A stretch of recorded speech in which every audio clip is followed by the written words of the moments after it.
Mertua paksa aku angkat kaki dari rumah dan gugat cerai suamiku yang sedang koma.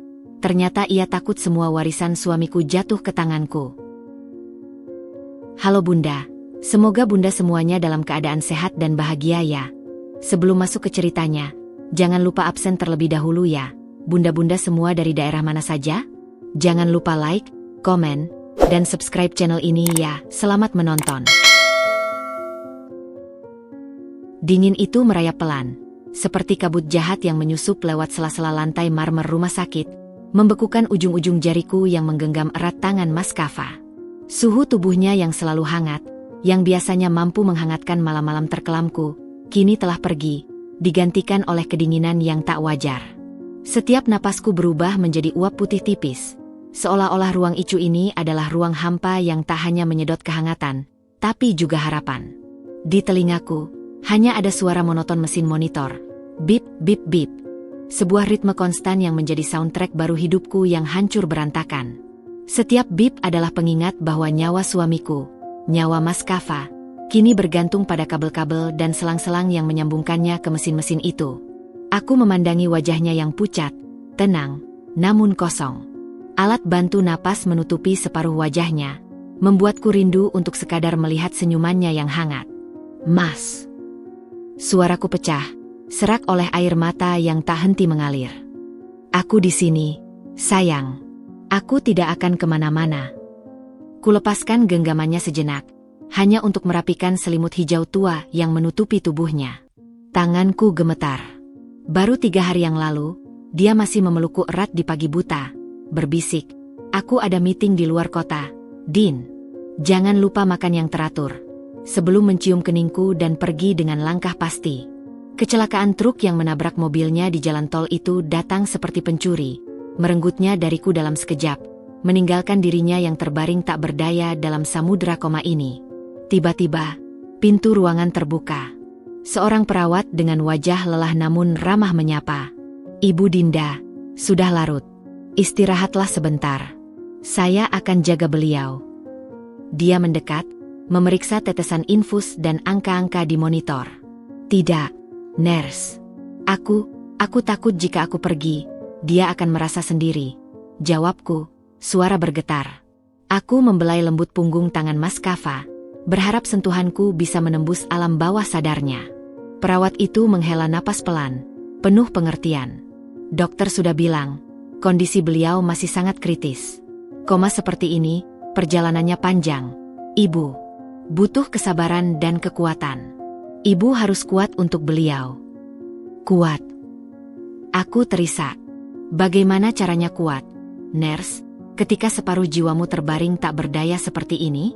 Aku lebih rela dia memaruh kuku, marah padaku. Apapun asal jangan diam seperti ini. Air mata kembali menitik, membasahi kain selimut hijau itu. Ruangan ini terasa seperti ruang isolasi, memisahkan kami dari dunia luar yang terus berputar tanpa peduli. Di luar jendela, lampu-lampu kota masih berkedip, kehidupan terus berlangsung. Tapi di dalam sini, waktu seakan berhenti, terjebak dalam ruang hampa antara harapan dan keputusasaan. Perawat itu meletakkan tangan hangatnya di pundakku. "Cinta dan doa ibu adalah energi terbaik untuknya. Percayalah. Sekarang, izinkan saya menemani ibu ke musola untuk sholat Isya. Biar saya yang duduk di sini sebentar."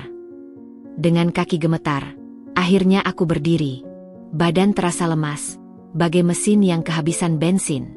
Sebelum pergi, kucondongkan badan, mendekatkan bibirku ke telinga Mas Kafa. "Aku pergi sebentar, ya Ang.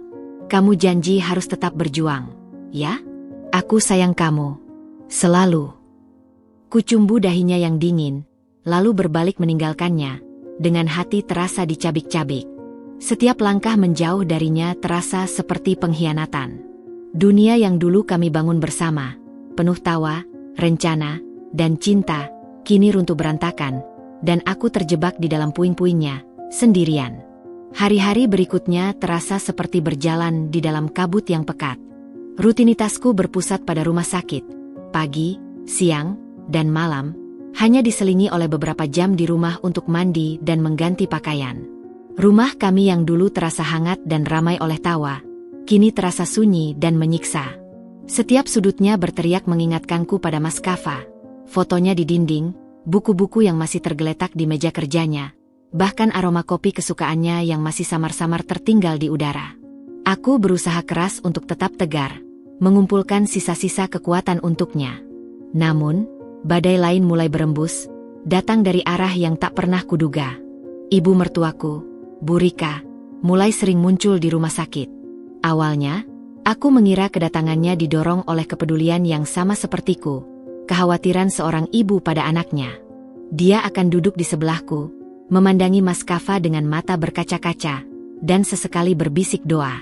Aku bahkan merasa sedikit terhibur, berpikir bahwa setidaknya dalam kesedihan ini, kami bisa saling menguatkan. Tapi perlahan, sangat halus, nada dan kata-katanya mulai berubah.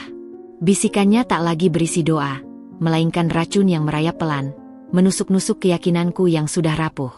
Suatu sore, saat aku sedang membasuh wajah Mas Kaffa dengan washcloth hangat, Bu Rika tiba-tiba berbicara, suaranya datar namun penuh tikaman. "Dinda," mulainya, matanya menyelidik. "Kamu yakin Kaffa dalam kondisi baik-baik saja sebelum kecelakaan ini terjadi?" Aku menoleh, terkejut dengan pertanyaannya. "Apa maksud ibu?" "Tentu saja.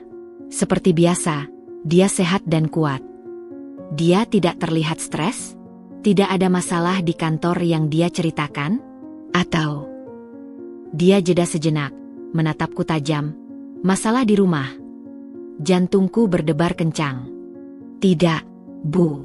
Semuanya baik-baik saja. Kami baik-baik saja." Rasanya ada ikatan yang mulai mengencang di dadaku. Dia adalah anak yang kuat, Dinda. Kecelakaan seperti ini, rasanya tiba-tiba sekali. Terlalu tiba-tiba. Dia menghela napas dramatis. "Aku hanya khawatir. Jangan-jangan ada sesuatu yang kamu sembunyikan dariku. Atau mungkin, ada hal yang tidak kamu sadari karena terlalu sibuk dengan urusanmu sendiri." "Bu, saya tidak menyembunyikan apa-apa," protesku, suara sedikit meningkat. "Dan saya selalu perhatikan Mas Kaffa. Dia adalah segalanya bagi saya." "Tenang, Dinda. Aku hanya bertanya sebagai ibu," katanya, namun sorot matanya tidak bersahabat. "Tapi sebagai istri, kamu harusnya bisa menjaga dia lebih baik. Mungkin kalau kamu tidak terlalu fokus pada kariermu yang sepele itu, atau lebih memperhatikan ketika dia berangkat, ini tidak akan terjadi." Kata-katanya seperti tamparan. "Karir saya tidak sepele, Bu. Dan saya tidak bisa mencegah kecelakaan yang tidak terduga." "Tidak terduga?" Dia menyeringai sinis. "Segala sesuatu ada tandanya. Nak, mungkin kamu yang tidak cukup peka untuk melihatnya." Percakapan itu meninggalkan luka dalam. Aku mencoba membuangnya dari pikiranku, menganggapnya sebagai luapan kesedihan yang tidak terkendali. Tapi kunjungan berikutnya semakin parah. Dia mulai mengomentari caraku merawat Mas Kaffa. "Kok selimutnya warna hijau? Dia tidak suka hijau. Itu warna sial," gerutunya suatu hari, lalu menyentak selimut yang baru saja kupasang dan menggantinya dengan yang berwarna krem yang dia bawa. "Tapi, Bu, ini bersih dan..." "Diam. Aku lebih tahu apa yang baik untuk anakku," potongnya kasar. Pada kunjungan lain, saat aku membacakan puisi untuk Mas Kaffa, dia mendengus. "Bacaan apa itu? Tidak berguna. Seharusnya kamu bacakan ayat suci, biar jiwanya tenang dan dia ingat pada Tuhannya, bukan pada sajak-sajak cinta picisanmu." Air mata menitik di pipiku. "Ini puisi favoritnya, Bu. Saya hanya ingin dia mendengar sesuatu yang familiar, sesuatu yang dia cintai." "Kecintaan yang salah akan membawanya ke jalan yang salah," hardiknya, lalu mulai membaca ayat-ayat Al-Quran dengan keras, seolah ingin membanjiri ruangan dengan suaranya, menenggelamkanku dan kenangan-kenangan indah kami. Aku merasa semakin terpojok dan tidak berdaya. Setiap kunjungannya meninggalkan rasa sakit baru. Dia tidak lagi menjadi ibu yang berduka, tapi menjadi algojo yang dengan sengaja menusuk-nusuk lukaku. Aku mulai merasa bersalah, dihasut oleh bisikan-bisikan beracunnya. Apakah aku memang istri yang tidak becus? Apakah aku melalaikannya? Keraguan-keraguan itu mulai tumbuh seperti jamur di kegelapan hatiku, dan aku semakin tenggelam dalam lautan kesedihan dan rasa bersalah, sendirian, tanpa tangan hangat Mas Kaffa untuk menopangku. Hari-hari berjalan dalam bayang-bayang kesedihan dan bisikan beracun Bu Rika. Tubuhku bagai mesin yang dipaksa terus beroperasi tanpa istirahat. Otot-ototku pegal, mataku bengkak kerap menangis, tapi tekadku untuk tetap berada di samping Mas Kaffa tak pernah goyah. Rumah kami yang dulu menjadi tempat bernaung, kini terasa seperti museum yang dipenuhi kenangan pahit. Suatu sore, setelah seharian penuh menjaga di rumah sakit, aku memutuskan pulang sebentar untuk mandi dan mengambil pakaian ganti. Badanku terasa lemas, bagai kain lap yang diperas hingga kering. Saat aku sedang duduk di lantai kamar tidur, memeluk baju tidur Mas Kaffa yang masih menyisakan aromanya, mencoba mencari sedikit kekuatan dari benda-benda yang pernah disentuhnya, terdengar bel pintu berbunyi nyaring, memecah kesunyian yang menyelimuti rumah. Dadaku berdebar tidak karuan. Hanya ada sedikit orang yang mungkin datang, dan firasat buruk sudah mulai menggeliat di dalam hatiku. Dengan langkah gontai, aku berjalan ke pintu dan membukanya. Di sana, berdiri tegak dengan wajah bagai batu nisan, adalah Bu Rika. Dia tidak sendirian. Seorang lelaki berbadan tegap dengan kemeja putih dan celana hitam, yang kukenal sebagai sopir pribadinya, Anton, berdiri satu langkah di belakangnya dengan ekspresi datar. Sorot mata Bu Rika tajam, dingin, dan penuh penghakiman. Dia tidak terlihat seperti seorang ibu yang sedang berduka, melainkan seperti seorang jenderal yang akan memimpin penyerangan. "Kita perlu bicara, Dinda," katanya, suaranya datar dan penuh wibawa, tanpa sedikit pun kehangatan. Tanpa menunggu undanganku, dia sudah menyelonong masuk ke dalam rumah. Matanya menyapu ruangan seolah-olah dia adalah pemilik sah tempat ini. Aku menutup pintu dengan gemetar, mengikuti langkahnya ke ruang keluarga. Jantungku berdebar kencang, seperti ada alarm bahaya yang berdering di kepalaku. "Silakan duduk, Bu," ucapku, mencoba tetap sopan meski rasa tidak nyaman sudah memenuhi seluruh tubuhku. Dia tidak langsung duduk.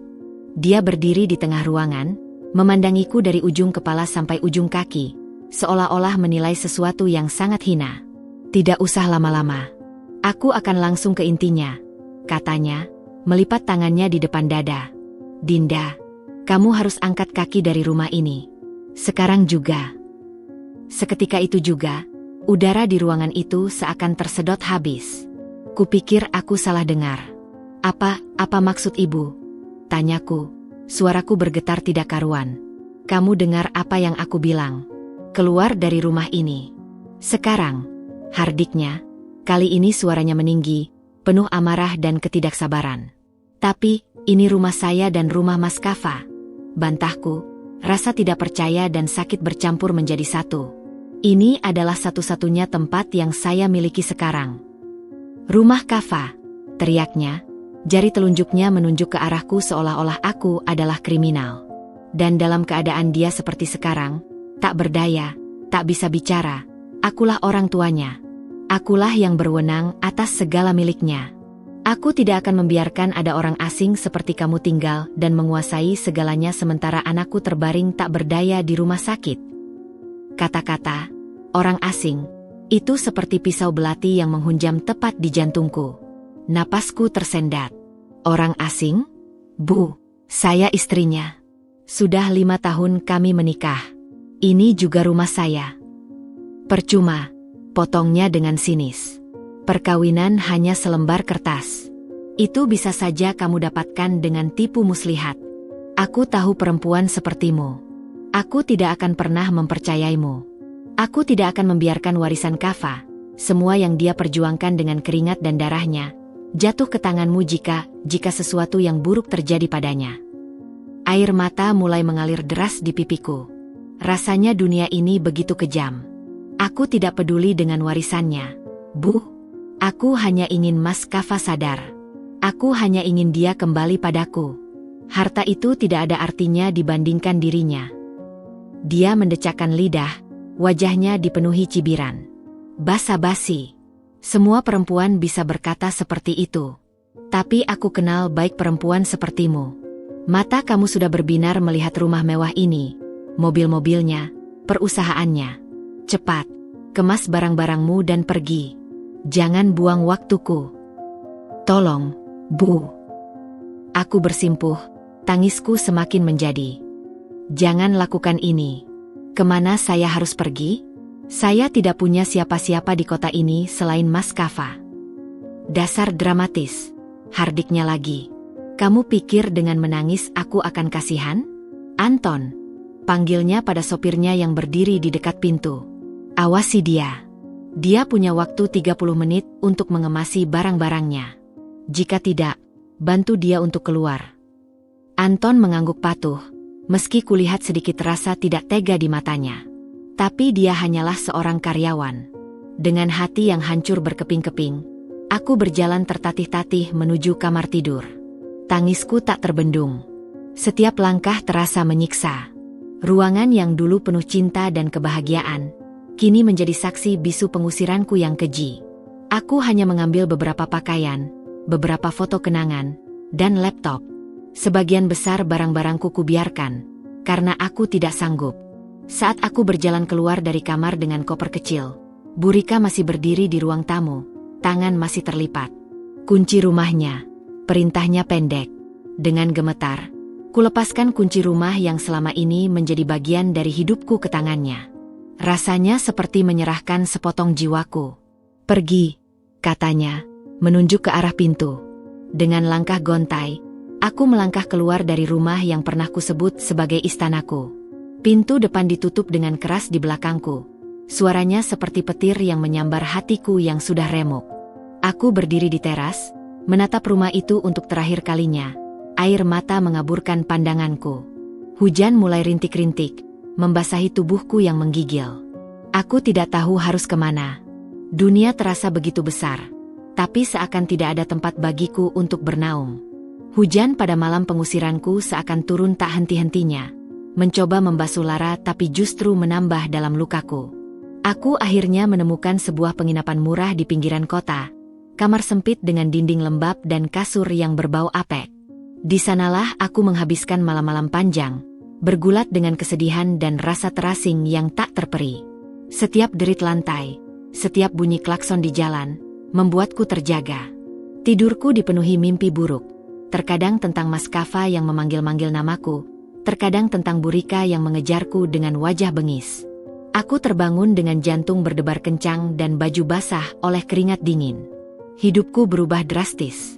Uang tabungan yang tidak banyak mulai menipis.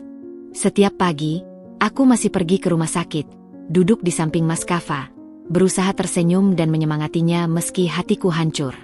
Aku tidak berani bercerita padanya tentang apa yang terjadi. Aku takut itu akan menghambat pemulihannya. Aku hanya bisikkan, "Aku di sini, sayang. Aku sayang kamu." Sambil diam-diam air mataku menetes, membasahi lengan bajunya yang terbaring lemas. Beberapa kali, perawat yang baik hati, Nurse Maya, menatapku dengan penuh perhatian. "Ibu Dinda, kamu baik-baik saja? Kamu terlihat sangat lelah. Wajahmu pucat sekali." Aku hanya menggeleng, memaksakan senyum tipis. "Saya baik-baik saja, Nurse. Hanya kurang tidur." Aku tidak sanggup bercerita. Rasa maluku lebih besar dari rasa sedihku. Diusir dari rumah sendiri, itu adalah aib yang terlalu memalukan untuk diakui. Hari-hari berlalu dalam kepedihan yang sama. Aku hidup dalam ketidakpastian, seperti perahu kecil yang terombang-ambing di tengah lautan badai, tanpa tujuan dan tanpa tempat untuk berlabuh. Hingga pada suatu pagi, 10 hari setelah pengusiran, sebuah amplop coklat tebal menyelip di bawah pintu kamarku yang sempit. Aku mengambilnya dengan perasaan campur aduk. Tidak ada nama pengirim, hanya alamat pengadilan negeri yang tercetak di sudut kirinya. Jantungku berdebar kencang, firasat buruk menghantui. Dengan jari gemetar, kurobek amplop itu. Isinya adalah selembar surat panggilan resmi dan sebuah dokumen tebal yang berjudul "Gugatan Cerai". Mataku membelalak. Kupandangi kata-kata itu, tak percaya. Perlahan, seperti dalam gerak lambat, aku mulai membaca isinya. Penggugat, Rika Setiawati, sebagai ibu kandung dan pihak yang mewakili TN Kava Arifin, dalam keadaan koma. Tergugat, Dinda Prameswari. Alasan, ketidakcocokan dan upaya perlindungan harta benda TN Kava Arifin dari pihak tergugat. Dunia di sekelilingku seakan runtuh. Lututku terasa lemas, dan aku terjatuh di lantai kamar yang dingin. Surat itu terlepas dari genggamanku, berhamburan di lantai. Napasku tersengal-sengal, seperti ada yang mencekik leherku. Ini tidak mungkin terjadi. Ini mustahil. Apa yang dia lakukan? Bisikku sendiri, suaraku parau oleh tangis yang tertahan. Dia menggugat cerai? Atas nama Kava. Aku mengambil kembali surat itu, membacanya berulang-ulang, berharap ini hanya mimpi buruk. Tapi huruf-huruf hitam di atas kertas putih itu nyata. Bu Rika, dengan segala kekejamannya, tidak hanya mengusirku dari rumah, tetapi juga berusaha memutuskan ikatan suci pernikahanku dengan Mas Kava, di saat dia sedang berjuang antara hidup dan mati. Tubuhku menggigil tak terkendali. Amarah, kesedihan, rasa dikhianati, dan keputusasaan bercampur menjadi satu, membentuk badai sempurna di dalam diriku. Aku menelungkupkan wajah ke kasur yang bau, dan untuk pertama kalinya sejak semua ini terjadi, aku menangis histeris. Tangisanku pecah, keras, menyayat, penuh dengan segala kepedihan yang selama ini kupendam. Kenapa? Teriakku kebantal, suaraku teredam. Apa salahku, Tuhan? Aku hanya mencintainya. Aku hanya ingin menjaganya. Kenapa dia melakukan ini padaku? Bayangan Bu Rika muncul di kepalaku, dengan senyum sinisnya, dengan tatapan penuh kebenciannya. Dia tidak hanya ingin mengusirku secara fisik, tapi juga ingin menghapuskan keberadaanku dari kehidupan Mas Kava. Dia ingin memastikan bahwa jika Mas Kava sadar, aku sudah bukan lagi istrinya. Dia ingin memutuskan segala hubungan hukum antara kami, agar harta itu aman, tersimpan untuk dirinya dan keluarganya sendiri. Rasa sakit itu begitu fisik. Dadaku sesak, kepalaku pusing. Aku merasa terasing, terpojok, dan dikhianati oleh orang yang seharusnya menjadi keluarga. Di saat suamiku terbaring tak berdaya, ibunya justru sibuk merencanakan kehancuranku, merobek-robek sisa-sisa harapan yang masih kugenggam erat. Aku terduduk di lantai, memeluk lututku, tubuhku masih bergetar. Surat gugatan cerai itu terbaring di depanku, bagai monster yang siap menerkam. Ini bukan lagi sekadar pertikaian keluarga. Ini adalah perang. Dan aku, sendirian, terluka, dan hampir menyerah, harus menemukan kekuatan untuk melawan. Untuk Mas Kava. Untuk pernikahan kami. Untuk cinta yang telah kami bangun selama ini. Tapi pada saat itu, di kamar kosong dan berbau apek itu, yang bisa kulakukan hanyalah menangis, merasakan pedihnya pengkhianatan yang paling dalam dan tak terduga. Udara di ruang sidang terasa dingin dan kaku, seolah-olah dinding-dindingnya menyerap semua keputusasaan yang pernah hadir di tempat ini. Aku duduk di bangku tergugat, sendirian, mengenakan satu-satunya blazer formal yang kubawa dari rumah, atau lebih tepatnya, yang sempat kuselamatkan dari pengusiran. Kainnya terasa asing di kulitku, seperti baju zirah yang terlalu berat untuk dipikul. Di seberang ruangan, Bu Rika duduk tegak dengan ekspresi dingin, dikelilingi oleh dua pengacara yang tampak mahal dan berpengalaman.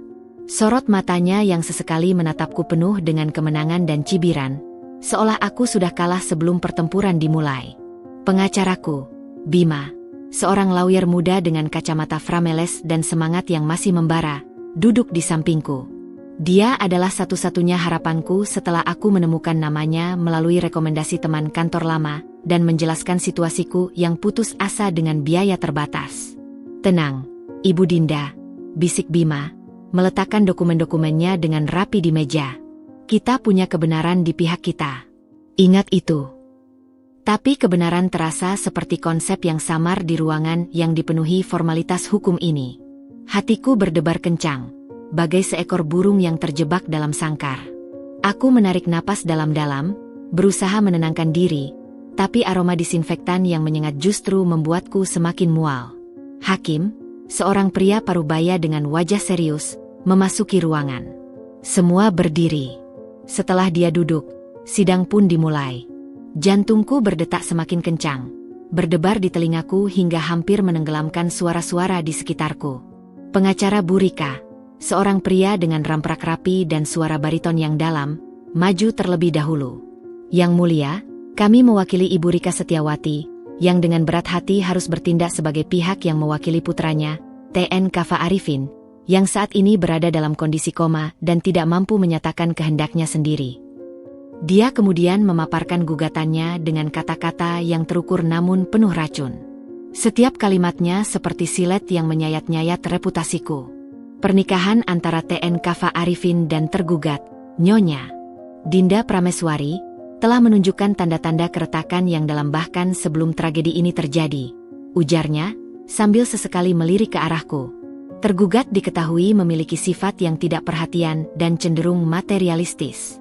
Bukti-bukti yang kami miliki menunjukkan bahwa tergugat seringkali mengabaikan kewajibannya sebagai istri, yang mungkin menjadi salah satu pemicu stres TN Kava hingga menyebabkan kecelakaan. Aku menggigit bibirku sampai hampir berdarah.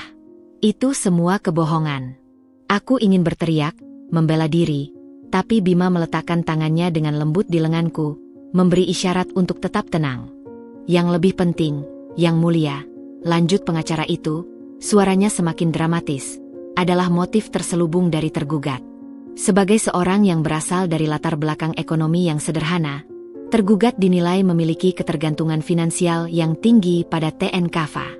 Dalam kondisi TN Kava yang tidak berdaya seperti sekarang, kami memiliki kekhawatiran yang sangat besar bahwa tergugat akan menyalahgunakan wewenangnya untuk menguasai dan bahkan menyia-nyiakan harta benda TN Kava, yang diperoleh dengan jerih payahnya selama bertahun-tahun. Dia kemudian mengajukan beberapa bukti, berupa laporan keuangan yang menunjukkan aku tidak bekerja dan sepenuhnya bergantung pada Mas Kava, serta kesaksian dari beberapa saksi tentang sifatku yang disebutnya dingin dan tidak peduli. Aku merasa seperti sedang diperkosa secara moral di depan umum. Air mata mulai menggenang di mataku, tapi kutuangkan kembali. Aku tidak boleh menangis di sini, tidak di depan wanita itu. Setelah penggugat selesai, giliran Bima untuk berbicara. Dia berdiri dengan tenang, menyesuaikan kacamatanya. Yang Mulia, pihak kami membantah segala tuduhan tidak berdasar yang dilayangkan oleh penggugat.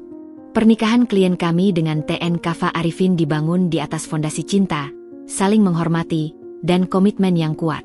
Klien kami adalah seorang istri yang setia dan penuh perhatian, yang justru saat ini sedang berduka sangat dalam atas kondisi suaminya. Bima kemudian menekankan betapa tidak etisnya gugatan ini. Mengajukan gugatan cerai atas nama seseorang yang sedang dalam kondisi koma, tanpa adanya kehendak jelas dari yang bersangkutan, adalah sebuah tindakan yang tidak berperi kemanusiaan. Ini adalah upaya yang terang-terangan untuk memanfaatkan kondisi tragis TN Kava untuk mengusir istri sahnya dari kehidupan dan hak-haknya. Dia juga membantah tuduhan materialistis. Klien kami memiliki karirnya sendiri sebelum memutuskan untuk lebih fokus mengurus rumah tangga, sebuah keputusan yang didiskusikan dan disetujui bersama oleh kedua belah pihak. Mengatakan bahwa dia hanya mengincar harta adalah fitnah yang keji. Saat Bima berbicara, aku bisa melihat Bu Rika menggelengkan kepala dengan sinis, berbisik sesuatu pada pengacaranya. Tatapannya yang penuh kebencian seakan membakarku. Aku merasa sangat telanjang, sangat rentan. Ini bukan lagi tentang hukum semata. Ini tentang menghancurkan harga diriku, tentang membuktikan bahwa aku memang orang asing yang tidak layak berada di keluarga mereka. Sidang pertama itu berakhir dengan penentuan jadwal sidang berikutnya. Tidak ada keputusan yang diambil hari itu. Tapi ketika aku berjalan keluar dari ruang sidang, kakiku terasa lemas. Pertempuran pertama ini telah menguras semua energiku. Aku merasa seperti baru saja dihajar oleh kerumunan, meski secara fisik tidak ada yang menyentuhku. Di lobi, Bu Rika berjalan mendekatiku, diiringi pengawalnya. Dia berhenti sebentar, dan dengan suara rendah yang penuh ancaman, dia berbisik, "Sudah kubilang, kau akan kalah. Lebih baik menyerah saja sekarang. Dinda, kau tidak akan sanggup menghadapi ini." Dia pergi sebelum aku sempat membalas. Aku berdiri di sana, menggigil, menyadari bahwa ini baru awal. Perang yang sebenarnya baru saja dimulai, dan medannya adalah pengadilan, di mana kata-kata bisa menjadi senjata yang lebih mematikan daripada pedang. Dan aku, dengan segenggam keberanian dan seorang pengacara muda, harus bertahan. Untuk Mas Kava. Untuk kami. Beberapa hari setelah sidang pertama, beban di pundakku terasa semakin berat. Rasanya setiap langkah kakiku diikuti oleh tatapan penuh prasangka, Seolah-olah semua orang telah membaca berita-berita fitnah yang disebarkan oleh tim hukum Burika. Aku bahkan mulai membatasi kunjungan ke rumah sakit, karena takut bertemu dengan orang-orang yang mungkin mengenaliku dan melemparkan pandangan menghakimi. Hidupku berjalan dalam sebuah kabut kesendirian yang pekat. Uang untuk membayar pengacara dan biaya hidup di penginapan murah perlahan menipis, dan bayangan keputusasaan mulai merayap masuk. Suatu sore, saat aku sedang duduk di kamar, menatap kosong dinding yang catnya mengelupas sambil memegang erat foto pernikahan Mas Kava dan aku, ponselku bergetar. Aku mengabaikannya, tenggelam dalam keputusasaan. Tapi si penelepon tak menyerah. Getarannya yang terus-menerus akhirnya memaksaku untuk melihat layar. Nama yang terpampang membuat jantungku berhenti sejenak. Adit. Adit. Adik Mas Kava. Selama ini, hubunganku dengannya baik-baik saja, tapi tidak terlalu dekat. Dia selalu menjadi anak mama, cenderung mengikuti kemanapun Burika pergi. Pikiranku langsung dipenuhi kecemasan. Apa dia akan menelpon untuk menyuruhku menyerah? Atau menyampaikan ancaman baru dari ibunya? Dengan tangan gemetar, akhirnya kuangkat telepon itu. "Halo?" kataku, suaraku serak dan penuh kewaspadaan. "Kak Dinda." Suara Adit di seberang terdengar berbeda. Lembut, hampir penuh penyesalan. Apa kakak baik-baik saja? Di mana kakak sekarang?" Aku terkejut. Ini bukan pembukaan yang kuharapkan. Aku baik-baik saja, Adit. Ada perlu apa? Jawabku, masih menjaga jarak. Dia menghela napas panjang. Aku tahu ibu sudah mengirim Anton untuk mengusirmu dari rumah. Dan aku juga tahu tentang gugatan cerai itu. Ada jeda berat. Aku minta maaf, Kak. Aku minta maaf karena tidak melakukan apa-apa. Air mata langsung memenuhi mataku. Kata-kata permintaan maafnya yang tulus itu seperti menyentuh bagian diriku yang paling sakit. Tapi hatiku masih berbenteng. "Kenapa kamu meneleponku, Adit? Apa ibumu menyuruhmu?" "Tidak. Sama sekali tidak," bantahnya. Suaranya terdengar sedikit panik. "Ibu tidak tahu aku menelpon kakak. Sebenarnya, aku menelpon karena tidak tahan lagi. Aku tidak bisa terus diam melihat ketidakadilan ini." Dia kemudian bercerita. Dia mendengar semua pembicaraan ibunya dengan pengacaranya. Dia tahu bahwa bukti-bukti dan saksi yang diajukan di pengadilan adalah rekayasa. Dia mendengar bagaimana ibunya dengan sengaja memanipulasi fakta untuk membuatku terlihat buruk. Dia bahkan menyuruh seorang karyawan di perusahaan Mas Kava untuk bersaksi palsu bahwa kakak sering menelepon Mas Kava dengan marah-marah. Padahal itu tidak benar, ujar Adit, suaranya bergetar. Aku tidak sanggup, Kak Dinda. Mas Kava adalah kakak yang baik padaku. Dan kakak juga selalu baik. Melihat ibu melakukan semua ini, rasanya salah. Sangat salah. Aku terdiam, mencerna semua yang dikatakannya. Ada rasa lega yang luar biasa, tapi juga sedih karena Adit harus berada di posisi yang sulit seperti ini. "Terima kasih, Adit," bisikku akhirnya. Air mata mulai mengalir. "Terima kasih sudah percaya padaku." "Kak Dinda, aku ingin membantu," katanya dengan suara tegas.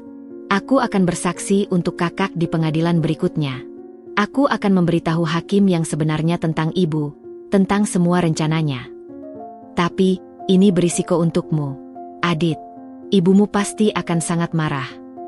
"Aku tahu. Tapi ini yang benar. Mas Kava, jika dia bisa bicara, pasti akan membela kakak. Aku tidak bisa membiarkan ibu menghancurkan hidup kakak dan juga kenangan tentang Mas Kava." Dia terdiam sejenak. "Di mana kakak sekarang? Apakah kakak butuh tempat tinggal? Atau uang? Aku punya tabungan." Tawarannya yang tulus itu membuatku terisak. Di tengah semua kekejaman yang kualami, ada secercah kemanusiaan yang datang dari tempat yang tak kuduga. Aku baik-baik saja, Adit. Tapi terima kasih. Bantuan terbesarmu adalah kesaksianmu nanti. Kami berbicara lebih lama. Dia memberitahuku bahwa Burika semakin gencar menguasai perusahaan, memecat orang-orang lama dan menggantinya dengan kerabat dekatnya. Dia juga mengatakan bahwa ibunya semakin yakin akan menang, karena mengira aku tidak memiliki bukti atau dukungan apapun. Dia tidak menyangka aku akan berpihak pada kakak, kata Adit. Itu akan menjadi kejutan untuknya. Setelah menutup telepon, untuk pertama kalinya dalam beberapa minggu, aku merasakan sesuatu yang hampir punah, harapan. Aku tidak sendirian lagi. Ada seseorang dari keluarga itu yang masih memiliki hati nurani, yang masih bisa membedakan benar dan salah. Keberanian Adit memberiku kekuatan untuk terus melawan. Keesokan harinya, saat aku mengunjungi Mas Kava, rasanya berbeda. Aku memegangi tangannya dan membisikkan kabar baik. Mas, Adit, adikmu, dia baik sekali. Dia akan membantu kita. Kau punya adik yang hebat, sayang. Seolah-olah merasakan kelegaanku. Monitor detak jantungnya menunjukkan ritme yang sedikit lebih stabil. Atau mungkin itu hanya harapanku saja. Tapi yang pasti, cahaya kecil telah muncul di ujung terowongan kegelapan ini. Sekutu tak terduga telah datang, dan pertempuran ini belum berakhir. Keesokan harinya setelah pembicaraanku dengan Adit, aku membangunkan ponselku dengan perasaan sedikit lebih ringan. Namun, perasaan itu langsung hancur berkeping-keping saat aku membuka salah satu portal berita online. Ada sebuah artikel yang menampilkan foto Mas Kava dan aku, dengan headline yang membuat darahku membeku. Istri durhaka incar harta suami, ibu mudah bergugat cerai untuk selamatkan warisan. Aku membacanya dengan mata yang semakin membelalak. Isi artikel itu penuh dengan kebohongan yang dirancang sedemikian rupa untuk menghancurkanku. Ditulis seolah-olah berasal dari sumber dekat keluarga. Artikel itu menggambarkanku sebagai wanita matre yang hanya menikahi Mas Kava untuk hartanya, bahwa aku sering menghabiskan uangnya untuk berbelanja, bersikap dingin, dan bahkan disebutkan bahwa kecelakaan itu mungkin terjadi karena aku membuatnya stres dengan tuntutan-tuntutan finansial. Bukan. Ini tidak benar. Teriakku sendiri, suaraku gemetar. Tanganku bergetar hebat saat menggulir layar. Komentar-komentar netizen sudah membanjir, penuh dengan kebencian dan cacian. Dasar perempuan serakah. Suaminya sekarat malah mikir harta. Semoga dapat karma yang setimpal. Ya Allah. Ibunya benar. Harus selamatkan harta anaknya dari mata duitan seperti ini. Lihat saja mukanya yang seperti pelacur. Setiap kata seperti cambuk yang menyayat kulitku. Aku merasa mual, pusing. Rasanya dunia berputar. Ini adalah serangan yang jauh lebih keji daripada yang bisa kubayangkan. Bu Rika tidak hanya menyerangku di pengadilan, tapi juga di ruang publik, merusak reputasiku secara menyeluruh. Ponselku mulai berdering tak henti. Nomor-nomor yang tidak kukenal. Saat kuangkat, yang terdengar hanya umpatan dan sumpah serapah. Penghancur rumah tangga. Enak ya hidup dari uang suami. Hardik seorang wanita sebelum menutup telepon dengan kasar. Aku segera mematikan ponselku. Tubuhku menggigil tak terkendali. Mereka sudah menemukan nomorku. Bagaimana bisa? Tak lama kemudian, ada ketukan keras di pintu kamarku. Dengan hati-hati, kuluputkan gorden kecil di jendela pintu. Seorang lelaki dengan kamera besar berdiri di luar. Wartawan. Dadaku sesak. Aku mundur, bersembunyi di sudut kamar, berharap dia pergi. Ketukan itu berlanjut beberapa kali sebelum akhirnya reda. Tapi aku tahu, ini baru awal. Sepanjang hari itu, aku tidak berani keluar kamar. Aku kelaparan, tapi takut untuk memesan makanan karena takut dikenali. Aku merasa seperti buronan di kamar sendiri. Rasa malu dan terisolasi itu begitu menyiksa. Pikiranku melayang kepada Mas Kava. Apakah berita ini sudah sampai ke rumah sakit? Apakah para perawat dan dokter membacanya dan sekarang memandangku dengan sebelah mata? Keesokan harinya, Bima menelponku lewat telepon hotel. Suaranya terdengar tegang. Ibu Dinda, saya sudah baca beritanya. Ini adalah taktik kotor untuk memengaruhi opini publik dan mungkin juga hakim. Kita harus melawan. Tapi bagaimana, Bima? Mereka punya media. Mereka punya uang. Aku bahkan tidak berani keluar dari kamar sekarang. Orang-orang meneleponku, memakiku. Kita bisa mengeluarkan pernyataan pers sanggahan. Tapi, tanpa bukti kuat dan dengan sumber yang tidak seterkenal mereka, mungkin tidak akan banyak berpengaruh, katanya dengan suara lesu. Yang bisa kita lakukan sekarang adalah fokus pada bukti-bukti hukum dan kesaksian Adit. Itu adalah senjata terkuat kita. Sorenya, Adit menelpon. Suaranya panik. Kak Dinda, aku baca beritanya. Ibu yang melakukannya. Aku mendengar dia berbicara dengan seorang pemilik media untuk mengatur berita ini. Aku tidak menyangka dia akan sejauh ini. Aku tidak tahu harus berbuat apa. Adit, semua orang membenciku sekarang. Jangan dengarkan mereka, Kak. Mereka tidak tahu yang sebenarnya. Aku akan membantumu. Aku akan memberitahu semua orang bahwa itu tidak benar. Tapi bahkan dengan dukungan Adit, kerusakan sudah terlanjur terjadi. Aku mencoba menelpon beberapa teman dekat, mencari sedikit dukungan moral. Tapi respons mereka dingin. Kami dengar beritanya, Din. Seram sekali ya. Jadi, itu benar? Tanya seorang teman, suaranya penuh keraguan. Tidak. Itu semua bohong, bantahku. Tapi, kenapa ibunya sampai segitunya? Biasanya kan ada sebabnya. Balasnya. Percakapan itu membuatku semakin hancur. Bahkan teman-teman mulai meragukanku. Aku merasa semakin terpojok, semakin sendirian. Reputasiku, yang kubangun selama bertahun-tahun, hancur dalam semalam oleh artikel-artikel fitnah. Aku menangis di lantai kamar, merasakan beban yang nyaris tak tertahankan. Ini bukan lagi sekadar pertarungan hukum. Ini adalah pertarungan untuk menyelamatkan harga diriku, untuk membuktikan pada dunia bahwa aku bukan monster yang mereka gambarkan. Dan di tengah semua ini, aku harus tetap kuat untuk Maskafa, tetap menunjukkan wajah tegar di samping tempat tidurnya, meski hatiku remuk redam oleh perang media yang keji ini. Rasanya, setiap hari adalah pertempuran baru untuk bertahan hidup, bukan hanya secara finansial, tapi juga secara mental dan emosional. Dinginnya lantai kamar hotel seakan merambat langsung ke tulangku, mencerminkan kedinginan yang kurasakan di dalam hati. Serangan media telah membuatku seperti binatang buruan, takut pada setiap bayangan dan suara. Namun, justru di saat aku tenggelam dalam keputusaasaanku sendiri, ponselku yang kubatasi penggunaannya bergetar. Nama, Bima, terpampang di layar. Suara pengacaraku itu terdengar lebih serius dari biasanya, bahkan lebih dari saat kami berbicara tentang pemberitaan buruk. Dinda, ada perkembangan baru. Yang ini, agak parah, katanya, tanpa basa-basi. Menurut informasi yang saya terima dari beberapa sumber di perusahaan suamimu, Bu Rika baru saja memecat Pak Handoko dan Ibu Sari. Aku tercekat. Apa? Pak Handoko? Direktur Keuangan?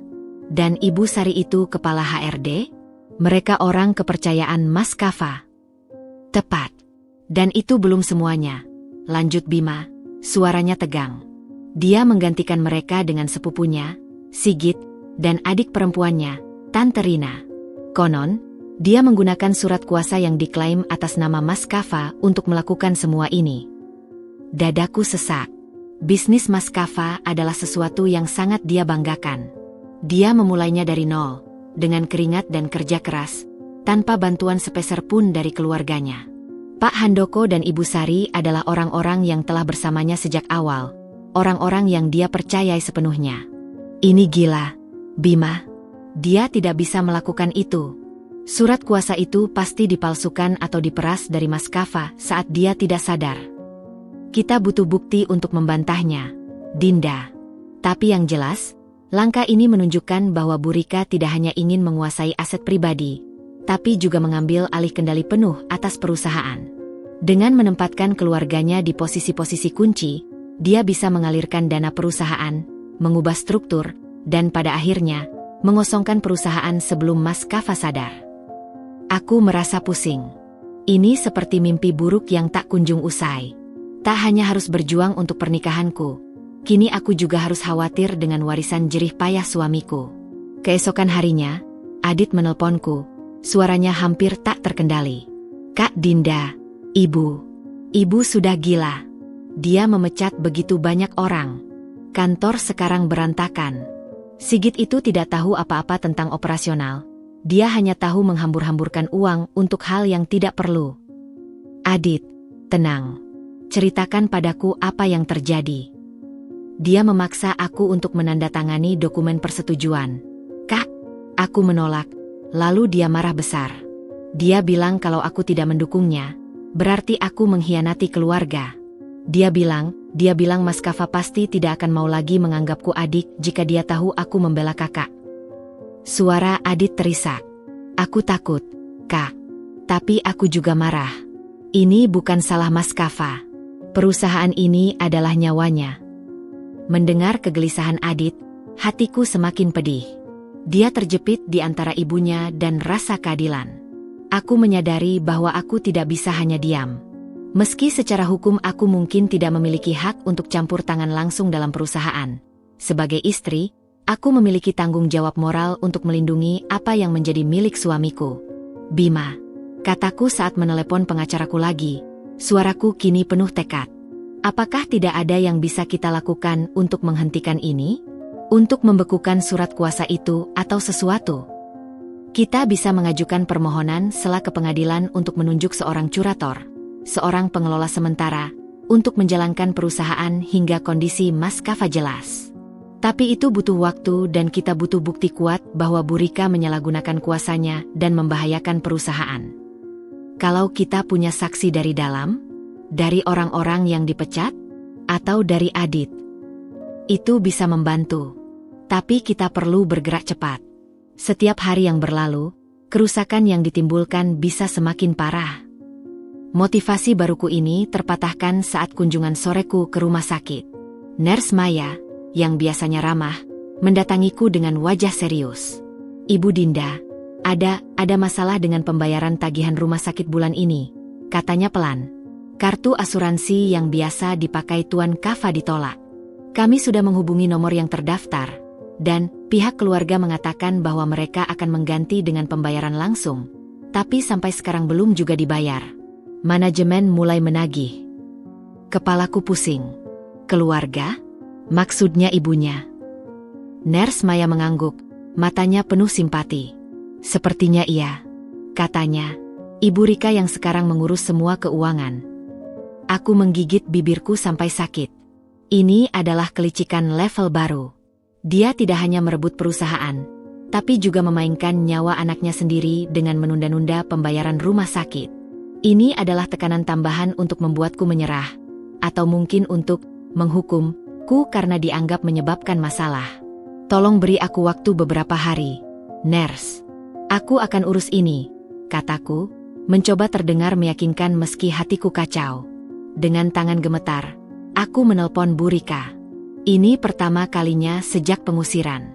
Teleponnya diangkat. "Ya?" Suaranya dingin. "Bu, saya dengar dari rumah sakit bahwa pembayaran untuk perawatan Maskafa tertunda. Apa yang terjadi?" "Ah, itu. Sedang ada proses administrasi. Pindah tanggung jawab. Jangan khawatir. Anakku tidak akan diusir dari sini," jawabnya santai. "Tapi ini menyangkut nyawa anak ibu. Bagaimana bisa ibu menunda-nunda?" "Jangan berlagak suci, Dinda.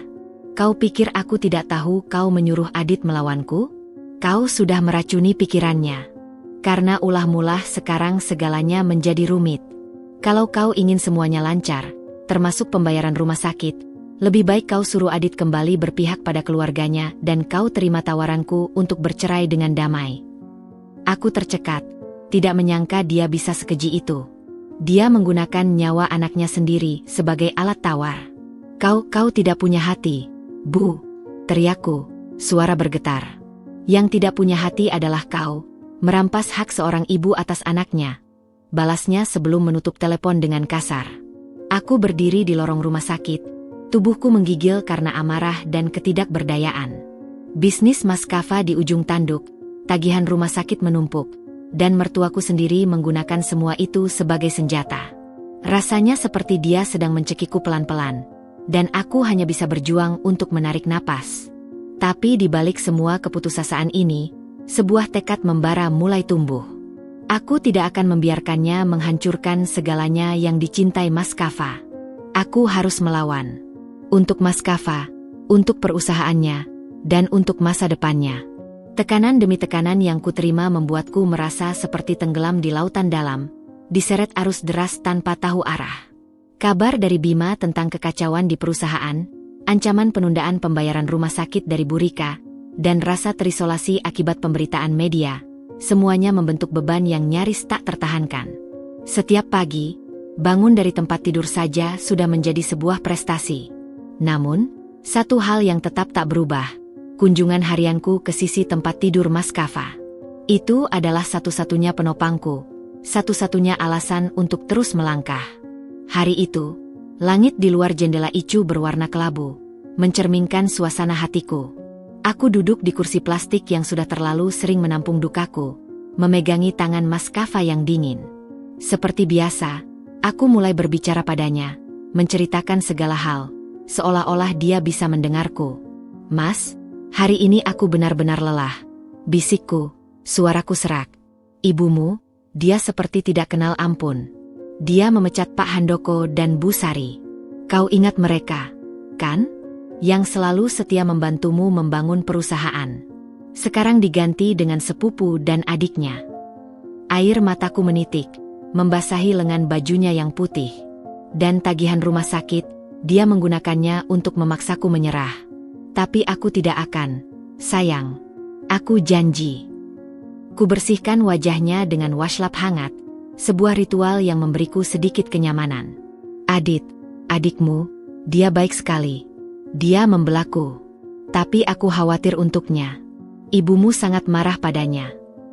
Aku menarik napas dalam. Aku tidak tahu lagi harus berbuat apa. "Kava, tolong kembalilah. Kami semua sangat membutuhkanmu." Seperti biasa, tidak ada respon. Hanya suara mesin monitor yang konstan, bip bip bip, yang seakan menegaskan betapa terpisahnya kami. Kepalaku menunduk lesu. Rasa putus asa mulai menyelimutiku sekali lagi. Mungkin ini memang akhir. Mungkin aku harus menyerah. Tiba-tiba, di ujung jari yang kugenggam, ada sesuatu. Sebuah getaran. Sangat halus, hampir tak terasa. Aku membeku. Napasku tertahan. Apakah itu? Atau hanya imajinasiku yang terlalu lelah? Kupandangi tangannya, mataku tak berkedip. Lalu, itu terjadi lagi. Jari telunjuknya bergerak. Benar-benar bergerak. Sangat lemah, hanya sebuah sentakan kecil. Tapi itu pasti bukan imajinasiku. "Mas?" bisikku. Suaraku bergetar penuh harap. "Kava? Kamu dengar aku?" Kuperhatikan dengan intens, berharap melihat gerakan lain. Tapi tidak ada. Tangannya kembali diam, lemas seperti sebelumnya. Tapi aku tidak bisa menyerah. "Dokter! Nurse!" teriakku, berlari ke pintu ruangan. Cepat! Dia bergerak. Jarinya bergerak. Beberapa perawat dan seorang dokter muda bergegas masuk. "Apa yang terjadi, Ibu Dinda?" tanya dokter itu. "Dia, jarinya bergerak, dokter." "Aku yakin." "Baru saja," kataku, hampir tak bisa mengatur napas. Dokter itu dengan tenang memeriksa Maskafa, menyorotkan lampu kecil ke matanya, memeriksa refleksnya. Aku berdiri di samping, jantung berdebar kencang, berharap untuk sebuah konfirmasi, sebuah tanda bahwa perjuangan ini tidak sia-sia.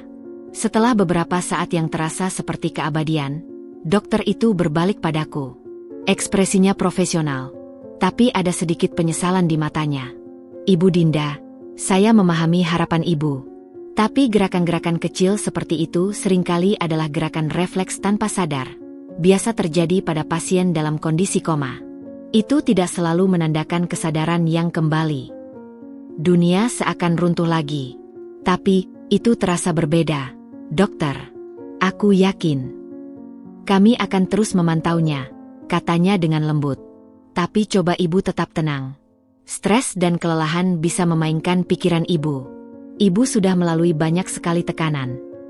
Mereka pergi, meninggalkanku sendirian lagi dengan Maskafa. Air mata mengalir deras di pipiku. Apakah aku memang berhalusinasi? Apakah keinginanku untuk melihatnya sembuh begitu kuat sampai-sampai otakku menciptakan sesuatu yang tidak ada? Aku kembali duduk, menggenggam tangannya lagi. "Maafkan aku, sayang. Mungkin aku memang sudah terlalu lelah."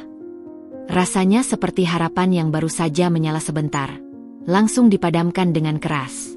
Sepanjang sisa hari itu, aku duduk di sampingnya, mataku tak lepas dari tangannya, berharap untuk melihat gerakan itu lagi. Tapi tidak ada. Hanya diam dan sunyi. Saat aku bersiap untuk pulang, hati bagai batu, Nurse Maya menghampiriku. "Ibu Dinda," bisiknya, memandang sekeliling untuk memastikan tidak ada yang mendengar. Saya juga melihatnya. Jari Tuan Kava memang bergerak tadi. Mataku membesar. Benarkah? Tapi dokter bilang. Dokter itu masih muda. Dan dia benar. Bisa saja itu refleks. Tapi dia tersenyum kecil. Saya sudah lama bekerja di sini. Kadang, hal-hal kecil seperti ini adalah pertanda baik. Jangan menyerah, Ibu. Teruslah berbicara padanya. Suara ibu mungkin adalah satu-satunya hal yang menembus kesadarannya. Kata-kata Nurse Maya bagai oase di gurun keputusasaan,ku. Itu bukanlah kepastian, tapi cukup untuk memberiku secercah keyakinan kembali. Mungkin itu bukan halusinasi. Mungkin itu benar-benar isyarat, sebuah bisikan harapan dari dalam kegelapan. "Terima kasih, Nurse," kataku, memegangi tangannya. "Terima kasih sudah percaya." "Untuk Ibu dan Tuan Kava," balasnya dengan hangat. Meninggalkan rumah sakit malam itu, langit masih kelabu, tapi beban di pundakku terasa sedikit lebih ringan. Isyarat kecil tadi, apakah nyata atau tidak, telah mengingatkanku pada satu hal. Selama masih ada harapan, sekecil apapun, selama Mas Kava masih bernapas, aku harus terus berjuang. Untuknya, untuk kami. Dan mungkin, hanya mungkin, dia sedang berjuang di dalam sana, berusaha untuk kembali. Itu adalah bahan bakarku untuk menghadapi pertempuran-pertempuran selanjutnya. Hari-hari setelah isyarat harapan, itu berlalu tanpa ada perkembangan baru dari kondisi Mas Kava. Aku berusaha keras untuk tidak kecewa, mengingatkan diri sendiri bahwa pemulihan adalah sebuah proses, bukan keajaiban yang terjadi dalam semalam. Namun, ketegangan di sisi lain justru semakin memanas. Berita-berita negatif tentangku masih beredar, meski sudah tidak segencang dulu. Mungkin Bu Rika merasa kampanye hitnya sudah cukup berhasil. Tapi rupanya, dia punya senjata lain yang lebih langsung dan personal. Aku sedang berada di kamar hotel, mencoba menyusun dokumen-dokumen untuk Bima dengan laptop tua yang nyaris tidak bisa diandalkan, ketika ponselku berdering. Nomor yang tidak kukenal, tapi kali ini bukanlah nomor sembunyi-sembunyi seperti yang digunakan para penelepon jahat sebelumnya. Ini terlihat seperti nomor kantor yang resmi.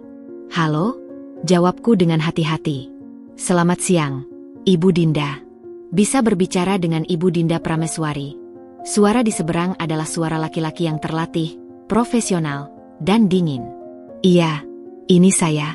"Dengan siapa?" "Ini Bapka Adrian Wijaya dari kantor hukum Putra Krekan. Saya mewakili klien saya, Ibu Rika Setiawati." Segera, seluruh tubuhku menegang. Apalagi yang dia inginkan sekarang? "Apa yang Ibu Rika inginkan?" tanyaku pendek, berusaha menutupi kegelisahanku. "Klien saya ingin mengajukan sebuah penawaran. Sebuah settlement di luar pengadilan, jika Anda bersedia."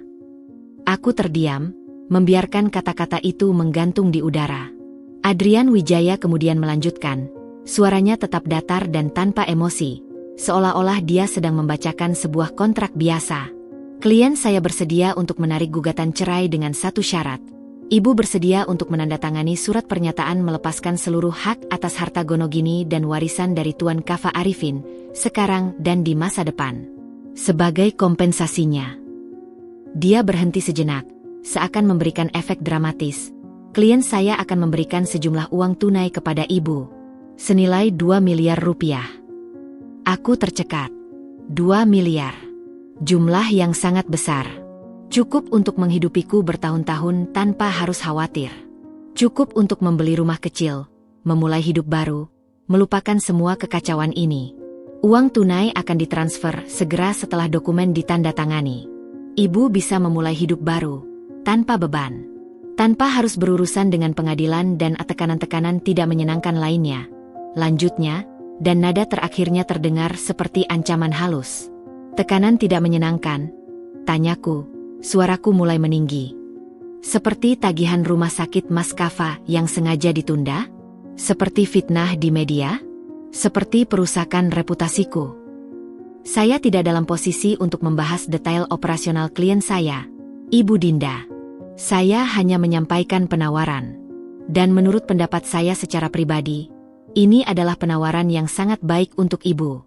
Mengingat posisi Ibu saat ini. Posisi saya, amarahku mulai menyala. Apa maksud Bapak? Dengan segala hormat, Ibu Dinda, bukti-bukti di pengadilan tidak terlalu menguntungkan Ibu. Publik juga sudah memandang negatif. Kalah di pengadilan berarti Ibu tidak akan mendapatkan apa-apa. Bahkan, Ibu bisa terkena gugatan balik. Dengan menerima penawaran ini, Ibu setidaknya mendapatkan sesuatu yang bisa menjamin masa depan Ibu. Jaminan masa depan? Teriakku, tidak lagi bisa menahan emosi. Bapak pikir uang adalah segalanya? Bapak pikir saya bisa meninggalkan suami saya yang sedang berjuang antara hidup dan mati hanya untuk uang? Bapak pikir saya bisa menjual cinta dan pernikahan saya dengan harga 2 miliar? Bu Dinda, tolong pertimbangkan dengan kepala dingin. Ini untuk kebaikan Ibu sendiri. Konflik yang berlarut-larut hanya akan menguras energi dan finansial Ibu. Klien saya memiliki sumber daya yang hampir tidak terbatas. Ibu, tidak. Kata-kata terakhirnya itu seperti tamparan. Itu adalah pengingat yang kejam tentang ketidakseimbangan kekuatan antara kami. Beri saya waktu untuk berpikir, kataku tiba-tiba, membuatnya terdiam sejenak. Aku tidak tahu dari mana kalimat itu datang. Mungkin dari sebuah tempat kecil di dalam diriku yang lelah dan takut. Tentu saja. Saya akan menghubungi Ibu besok pada jam yang sama. Ingat, Ibu Dinda, ini adalah peluang emas. Jangan sia-siakan. Setelah menutup telepon, aku terjatuh ke kursi, tubuhku gemetar. 2 miliar. Jumlah itu berputar-putar di kepalaku. Dengan uang itu, semua masalah keuanganku akan selesai. Aku tidak perlu lagi tinggal di kamar hotel yang menyedihkan ini. Aku bisa menghilang, memulai baru, melupakan semua rasa sakit ini. Tapi kemudian, bayangan Maskafa muncul. Wajahnya yang lemah di tempat tidur rumah sakit. Tangannya yang dingin. Bisikan-bisikanku padanya bahwa aku akan selalu ada untuknya. Apakah aku akan mengkhianati semua itu? Apakah aku akan menjadi perempuan yang dia katakan materialistis dan hanya mengincar harta? Dengan menerima tawaran ini, air mata mengalir di pipiku. Ini adalah godaan terberat yang pernah kuhadapi. Di satu sisi, ada jalan keluar yang mudah dari semua penderitaan ini. Di sisi lain, ada komitmen dan cintaku pada seorang lelaki yang mungkin tidak akan pernah sadar lagi. Aku mengambil ponselku dan menelpon satu-satunya orang yang bisa kupercayai saat ini. Bima, kataku, suaraku parau. Bu Rika menawariku 2 miliar untuk meninggalkan Maskafa dan melepaskan semua hak waris. Dia terdiam lama di seberang. Itu jumlah yang sangat besar. Dinda, apa yang akan kau lakukan? Apakah aku gila jika menolaknya, Bima? Secara logika, ini adalah tawaran yang masuk akal. Aku bisa terbebas. Tapi apakah kau akan bisa hidup dengan diri sendiri setelahnya? Tanya Bima dengan lembut. Kau akan membiarkan menang. Kau akan membiarkannya membeli pernikahan dan komitmenmu. Aku tahu. Tapi, aku sangat lelah, Bima. Sangat lelah. Pertimbangkan ini, Dinda. Jika kau menerima, itu artinya kau mengakui semua fitnah yang dituduhkan padamu. Kau membenarkan tindakannya. Dan yang terpenting, kau meninggalkan Maskafa sendirian di tengah keluarganya yang serakah. Apakah itu yang kau inginkan? Kata-kata Bima seperti penyadaran. Dia benar. Menerima tawaran ini bukan hanya soal uang. Itu adalah pengkhianatan terhadap segala sesuatu yang kupercayai, terhadap cintaku pada Maskafa, dan terhadap diriku sendiri. Keesokan harinya, ketika Adrian Wijaya menelpon kembali, suaraku sudah lebih tegas. Sudahkah Ibu membuat keputusan? Tanyanya. Ya, jawabku, menarik napas dalam. Sampaikan pada klien Bapak bahwa saya menolak tawarannya. Pernikahan saya bukan untuk dijual. Cinta saya pada suami saya tidak ada harganya. Ada keheningan singkat di seberang. Ibu yakin? Ini adalah penawaran terakhir. Saya sangat yakin. Dan katakan juga padanya, bahwa saya tidak akan pernah menyerah. Saya akan terus berjuang untuk suami saya, sampai akhir. Aku menutup telepon sebelum dia sempat membalas. Jantungku berdebar kencang. Tapi untuk pertama kalinya dalam beberapa minggu, aku merasa damai. Aku telah melewati godaan terbesarnya. Aku memilih untuk tetap setia pada cintaku, betapapun sakitnya. Itu adalah kemenangan kecil, tapi sangat berarti. Sekarang, aku siap untuk pertempuran selanjutnya. Penolakanku terhadap tawaran Bu Rika bagai melemparkan bensin ke bara api. Keesokan harinya, tagihan rumah sakit untuk Mas Kava masih belum juga dibayar. Manajemen rumah sakit mulai memberikan surat peringatan resmi. Aku merasa seperti berjalan di atas tali yang semakin menipis, dengan jurang kegagalan menganga di bawah.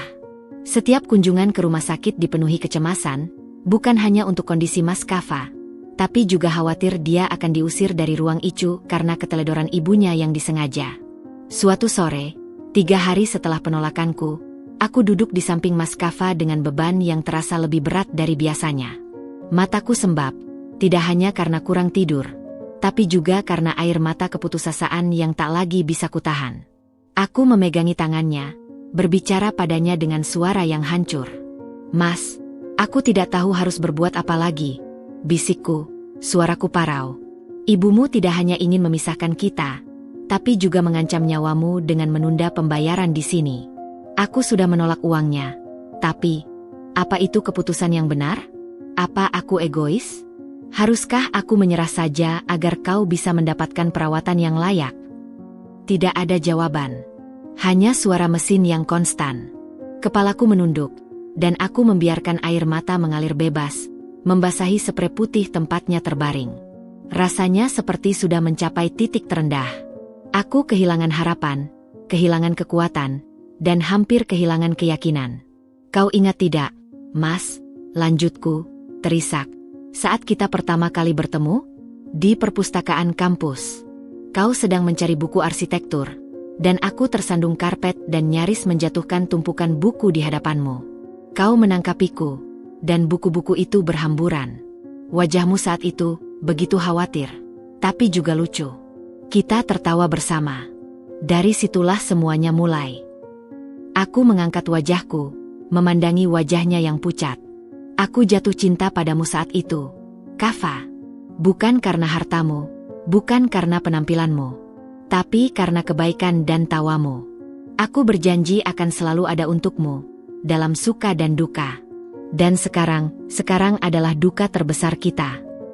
Aku menarik napas dalam, mencoba mengumpulkan sisa-sisa kekuatan. Tapi aku janji, aku tidak akan menyerah. Aku akan terus berjuang untuk kita. Aku hanya butuh tanda darimu, sayang. Sedikit saja. Agar aku tahu bahwa perjuangan ini tidak sia-sia. Agar aku tahu bahwa kau juga masih berjuang di dalam sana. Aku membungkuk, mendekatkan bibirku ke telinganya, dan berbisik pelan, mengulang kalimat yang selalu kuucapkan setiap kali kami berpisah. "Aku sayang kamu, Kava. Selalu." Lalu, sesuatu yang ajaib terjadi. Saat aku masih membungkuk di dekat telinganya, sebuah desisan lembut keluar dari mulutnya. Bukan suara mesin. Bukan napas biasa. Sebuah suara. Aku membeku, tidak percaya dengan apa yang kudengar. Perlahan, sangat pelan, aku mengangkat kepalaku untuk memandangi wajahnya. Kelopak matanya bergetar. Jantungku berhenti berdetak. Lalu, dengan lambat, sangat lambat, seperti seseorang yang terbangun dari tidur terpanjang, matanya terbuka. Mata itu berkaca-kaca, redup, dan bingung. Tapi mereka terbuka. Mereka melihat ke sekeliling, sebelum akhirnya menatapku. "Dinda." Suaranya parau, serak, hampir seperti bisikan. Tapi itu nyata. Itu adalah suaranya. Suara Mas Kava. Dunia seakan berhenti. Aku tidak bisa bernapas. Aku tidak bisa bergerak. Aku hanya bisa menatapnya. Mataku membelalak. Air mata yang tadi mengalir karena sedih kini berubah menjadi air mata yang meluap karena kebahagiaan yang tak terperi. "Kava, bisikku. Suaraku bergetar tak terkendali. Kamu kenali aku. Matanya berkedip perlahan, seolah-olah mencoba fokus. Lalu, sebuah senyuman sangat lemah muncul di sudut bibirnya. Sangat lemah, tapi pasti. Dinda. Dia berbisik lagi, dan kali ini, jarinya yang kutahan bergerak, dengan susah payah membalikkan telapak tangannya untuk menggenggam jemariku dengan lemah. Ya Allah, terima kasih, teriakku. Tangisku pecah. Aku menciumi keningnya, pipinya, tangannya, tak percaya bahwa ini benar-benar terjadi. Kamu kembali. Kamu akhirnya kembali. Aku segera menarik tali panggilan darurat di samping tempat tidurnya. Dokter, perawat, cepat. Dia bangun. Dia sadar. Kebisingan langsung memenuhi ruangan. Beberapa perawat dan dokter bergegas masuk. Aku dipinggirkan, tapi aku tidak peduli. Aku berdiri di sudut ruangan, tangan menutup mulut, tubuh masih gemetar hebat, menatap takjub saat dokter memeriksa Mas Kava. Dia masih lemah, sangat lemah, tapi dia sadar. Dia merespons pertanyaan-pertanyaan sederhana dari dokter dengan anggukan lemah dan bisikan. Setelah pemeriksaan awal, dokter mendatangiku dengan senyum lebar. Ini luar biasa, Ibu Dinda. Benar-benar luar biasa. Tuan Kava memang menunjukkan respons yang signifikan. Dia memang baru saja keluar dari koma. Masih panjang proses pemulihannya, tapi ini adalah awal yang sangat baik. Aku hanya bisa mengangguk, air mata masih mengalir deras.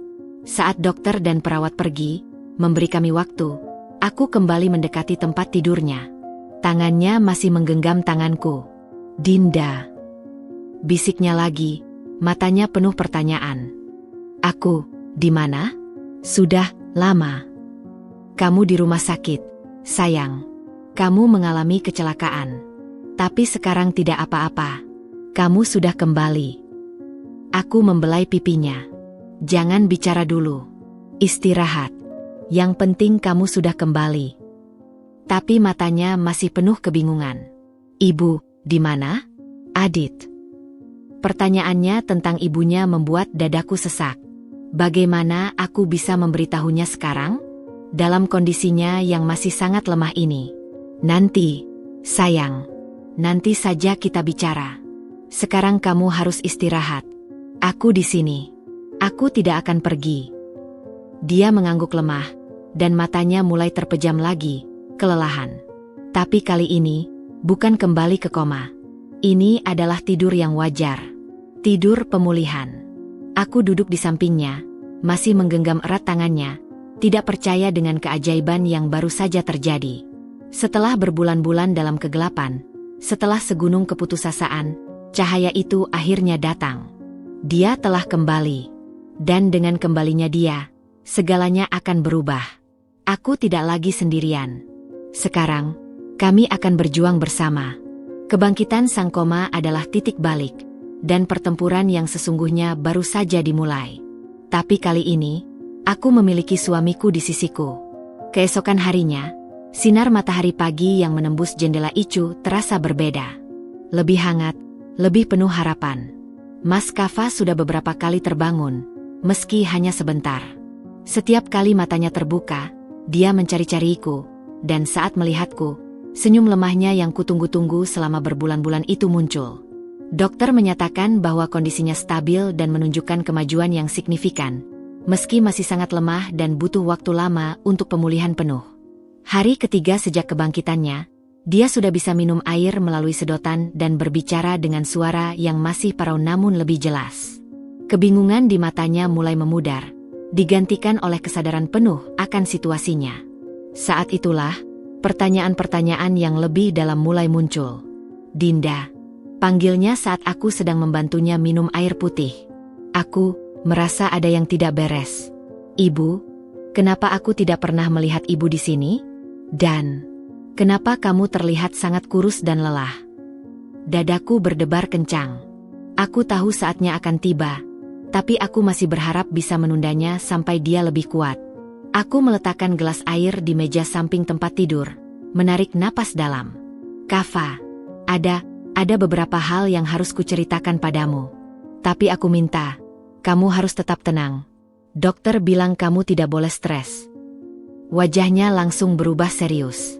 Dia mencoba untuk duduk lebih tegak, meski dengan susah payah. Ceritakan padaku, Dinda, apa yang terjadi? Dengan hati-hati, kata demi kata, ku mulai cerita dari awal. Ku ceritakan tentang bagaimana Bu Rika mulai mengunjunginya setelah kecelakaan, dan bagaimana bisikan-bisikan racunnya berubah menjadi tuduhan langsung. Dia selalu menyiratkan bahwa aku adalah istri yang tidak becus, bahwa aku yang menyebabkan kecelakaan. Kataku, suara bergetar. Aku melihat api kemarahan mulai menyala di matanya, tapi dia menahannya, hanya menganggap pelan untukku terus melanjutkan. Lalu, ku ceritakan tentang pengusiran. Tentang bagaimana dia datang dengan Anton, menyebutku, orang asing, dan memaksaku keluar dari rumah kami dengan hanya membawa koper kecil. Rumah kita, bisiknya, suaranya gemetar. Dia mengusirmu dari rumah kita. Aku mengangguk, air mata mulai menggenang. Aku sekarang tinggal di sebuah penginapan murah, Kava. Kemudian, bagian yang paling menyakitkan. Kuambil dokumen gugatan cerai dari dalam tasku dan menyerahkannya padanya. Dan, ini, ibumu menggugat cerai atas namamu, Kava, saat kamu masih koma. Dia mengambil dokumen itu dengan tangan yang gemetar. Matanya menyapu halaman demi halaman. Aku bisa melihat perubahan drastis pada wajahnya. Dari pucat, menjadi merah padam oleh amarah dan kekecewaan yang mendalam. Napasnya memburu, dan monitor detak jantung mulai berbunyi lebih kencang. Tenang, sayang, tolong tenang, pintaku khawatir, memegangi bahunya. Dia melakukan ini. Suaranya pecah, penuh rasa sakit yang tak terbendung. Di saat aku terbaring tak berdaya, ibuku sendiri, mencoba menghancurkan pernikahanku, mencoba mengusir istriku, dengan alasan apa ini? Dia menatapku, matanya berkaca-kaca. Demi warisan? Dia pikir aku akan mati. Dia bilang dia ingin melindungi hartamu dariku. Dia bilang aku hanya mengincar harta. Jawabku, suara bergetar. Dasar omong kosong, teriaknya. Suaranya serak namun penuh kekuatan. Kemarahan itu memberinya energi, meski tubuhnya masih lemah. Kau tidak pernah sekalipun memedulikan hartaku, Dinda. Kau bahkan selalu marah kalau aku membelikanmu hadiah mahal. Kau adalah hal terbaik yang pernah terjadi dalam hidupku. Dia melemparkan dokumen gugatan cerai itu ke lantai, wajahnya berkerut oleh rasa sakit dan kemarahan. Dan tagihan rumah sakit? Itu benar? Dia sengaja menundanya untuk menekanmu. Aku hanya bisa mengangguk, tidak sanggup berkata-kata. Demi Tuhan, Dinda, aku tidak menyangka. Dia memejamkan matanya. Dan untuk pertama kalinya sejak dia sadar, aku melihat air mata menetes dari pelupuk matanya. Bukan air mata fisik, tapi air mata kehancuran hati seorang anak yang dikhianati oleh ibunya sendiri. Bagaimana bisa seorang ibu melakukan ini pada anaknya? Bagaimana dia bisa tega menyakiti orang yang paling kucintai di saat aku bahkan tidak bisa membelamu? Dia meraih tanganku, menggenggamnya erat-erat. Maafkan aku, Dinda. Maafkan aku karena membuatmu melalui semua ini sendirian. Aku seharusnya bisa melindungimu. Jangan bilang begitu, bisikku, menepus air matanya. Kamu sedang berjuang untuk hidupmu. Aku yang seharusnya minta maaf, karena harus memberitahumu semua ini saat kamu masih sangat lemah. Tidak, aku perlu tahu. Aku perlu tahu betapa jahatnya ibuku selama ini. Dia menarik napas dalam-dalam, mencoba menenangkan diri. Dan Adit? Dia membelamu. Ikhlas senyumku untuk pertama kalinya. Ya, Adit adalah pahlawanku. Dialah yang memberiku kekuatan untuk terus bertahan. Dia akan bersaksi untuk kita di pengadilan. Rasa lega yang jelas terpancar di wajah Mas Kava. Adit, terima kasih Tuhan. Dia memandangiku, matanya penuh tekad yang baru. Dengarkan aku, Dinda. Ini akan berubah. Sekarang aku sudah sadar, tidak ada lagi yang akan menyakitimu. Aku akan memperbaiki semua ini. Aku berjanji.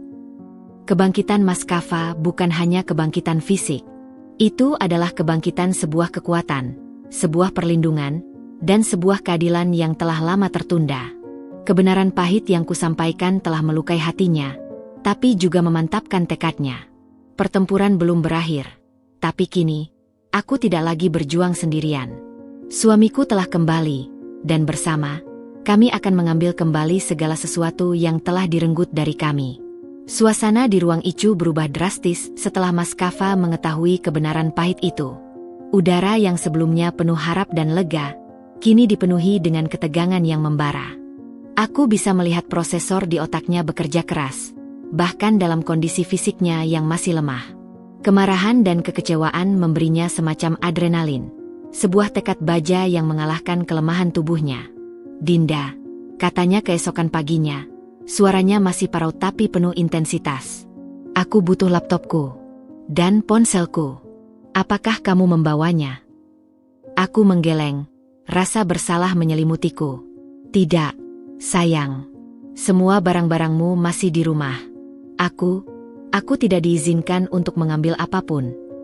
Wajahnya berkerut, tapi dia mengangguk pelan. "Tidak apa.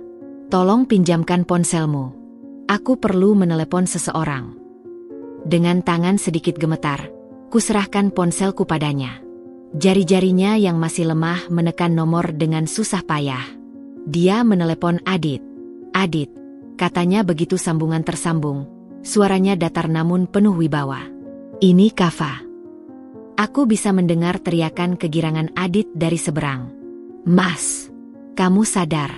"Syukur alhamdulillah." "Ya, aku sadar. Sekarang dengarkan baik-baik. Aku butuh bantuanmu.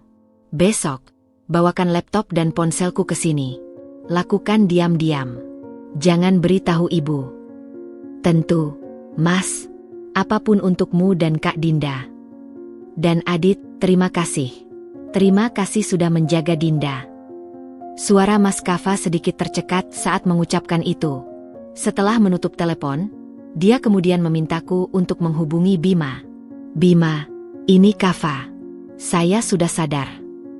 Begitu banyak emosi yang terangkum dalam kalimat pendek itu. Dia mendengarkan dengan saksama saat Bima menjelaskan perkembangan terkini kasus kami, termasuk upaya Bu Rika menguasai perusahaan. "Besok, setelah Adit membawa laptop saya, kita akan bertemu," kata Maskafa dengan tegas. "Saya ingin melihat sendiri kerusakan yang telah ibu saya lakukan." Keesokan harinya, Adit berhasil menyelundupkan laptop dan ponsel Maskafa ke dalam rumah sakit. Wajahnya sumringah melihat kakaknya sudah sadar, tapi juga tegang karena misi rahasianya. Setelah berpelukan dan berbagi cerita singkat, Maskafa segera membuka laptopnya. Jari jemarinya masih gemetar, tapi tekad di matanya tak tergoyahkan. Aku dan Adit duduk di sampingnya, menyaksikan dia membuka email-emailnya, dokumen-dokumen cloud, dan akses remote ke server perusahaan. Semakin lama dia memeriksa, semakin gelap wajahnya. Dia berani sekali," gumamnya. Suara bergetar marah. Dia menunjukkan layar padaku dan Adit. Ada email dari Bu Rika kepada manajer bank, mencoba memindahkan dana besar-besaran ke rekening baru atas namanya, dengan menggunakan surat kuasa yang diduga kuat dipalsukan.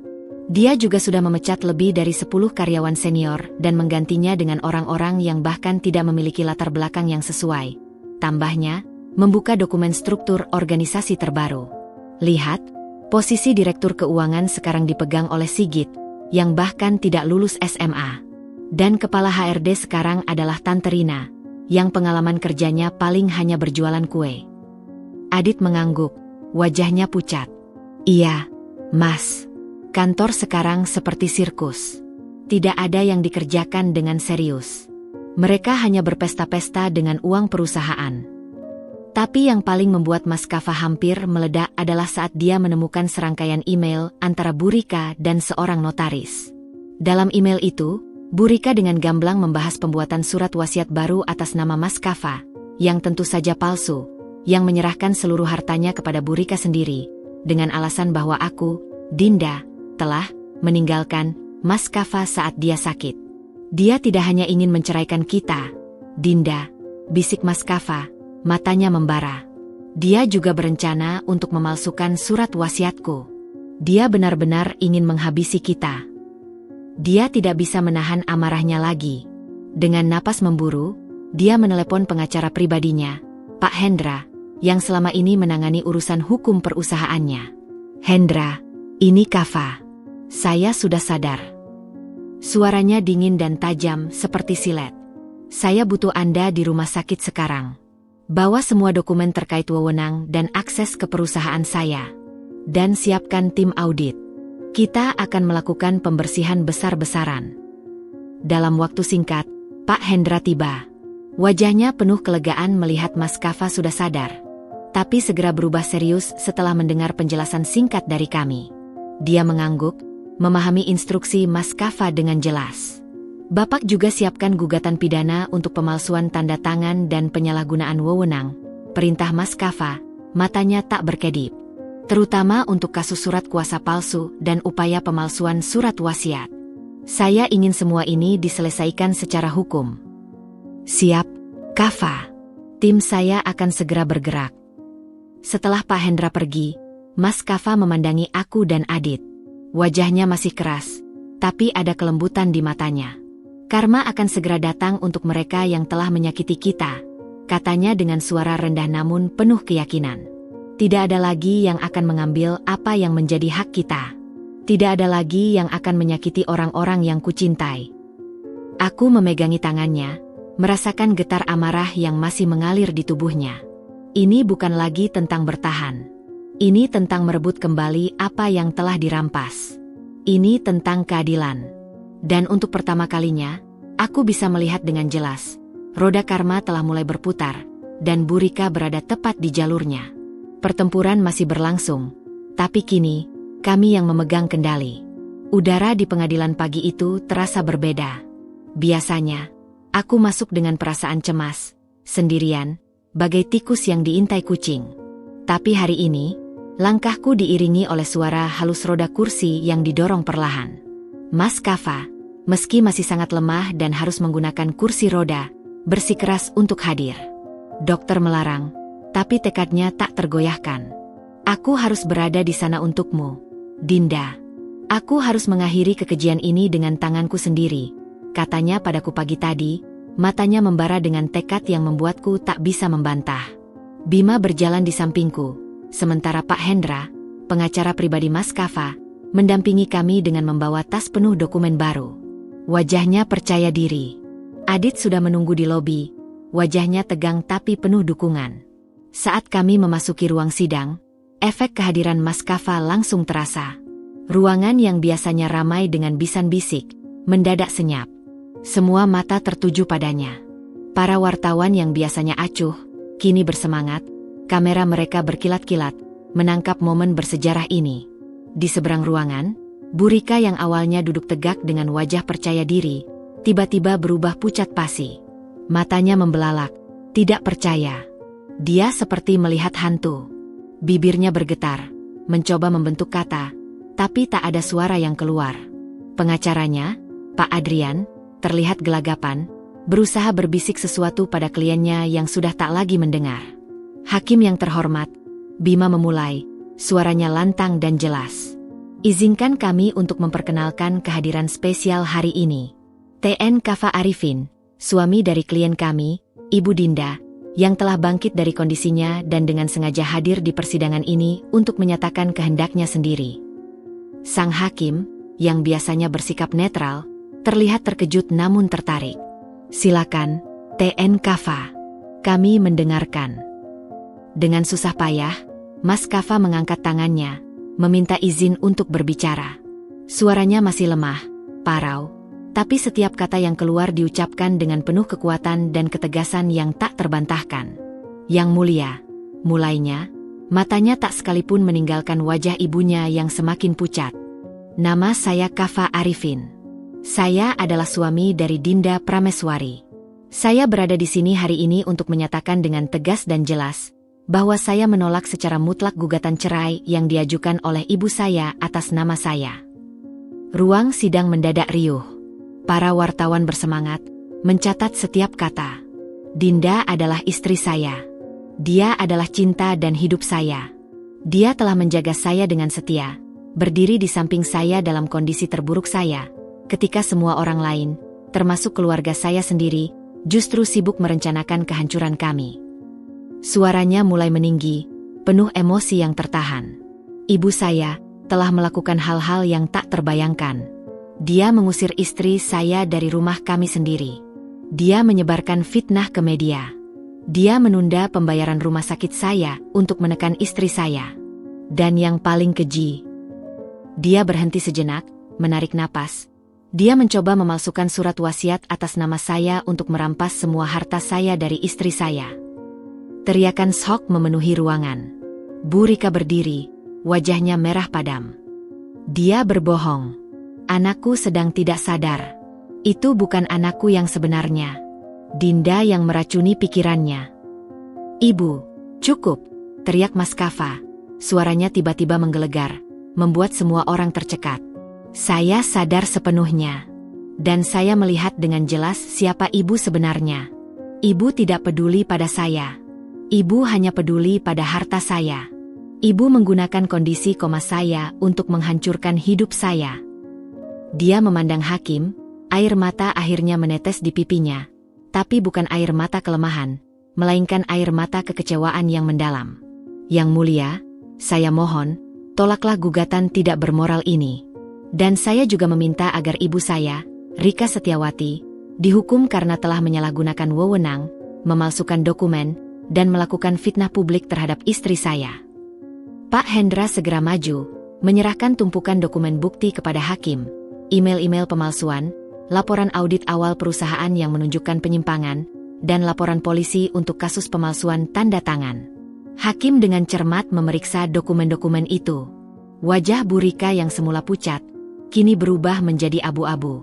Dia terjatuh kembali ke kursinya, seperti boneka yang talinya putus. Semua topengnya, semua kebanggaannya, runtuh dalam sekejap di depan umum. Dia kalah. Bukan hanya di pengadilan, tapi juga di mata hukum, dan yang paling menyakitkan, di mata anaknya sendiri. Berdasarkan kesaksian langsung dari TN Kafa Arifin dan bukti-bukti yang diajukan, kata hakim dengan suara tegas, pengadilan menolak gugatan cerai ini. Lebih jauh, pengadilan akan memproses permintaan TN Kafa untuk kasus pidana terhadap Ibu Rika Setiawati di persidangan yang terpisah. Keputusan itu bagai pukulan final. Aku menangis, memeluk bahu Mas Kafa. Dia memegangi tanganku, memberikan tekanan lemah yang penuh arti. Kami menang. Kebenaran akhirnya menang. Saat kami bersiap untuk meninggalkan ruang sidang, Bu Rika berusaha mendekat, tangannya terulur. Kafa, nak, maafkan ibu. Tapi Mas Kafa menatapnya dengan dingin, sebuah tatapan yang tak pernah kulihat sebelumnya. Maaf, ibu. Tapi untuk sementara waktu, ibu bukan lagi bagian dari hidup kami. Dia memintaku untuk mendorong kursi rodanya keluar, meninggalkan seorang wanita yang hancur, dikelilingi oleh kehancuran yang dia ciptakan sendiri. Pembalasan tidak selalu dramatis. Kadang, ia datang dalam bentuk keheningan yang menyakitkan dari seorang anak yang telah dikhianati. Dan hari itu, di ruang sidang, Karma telah menyapa Bu Rika dengan wajah yang paling tidak dia harapkan. Wajah anak kandungnya sendiri. Kemenangan di pengadilan hanyalah awal. Keesokan harinya, Mas Kafa, meski masih sangat lemah, langsung memimpin rapat darurat melalui konferensi video dari kamar rumah sakitnya yang kini telah ditingkatkan menjadi suite VIP. Aku duduk di sampingnya, memegangi tangannya, menyaksikan transformasinya dari pasien lemah menjadi pemimpin yang tegas.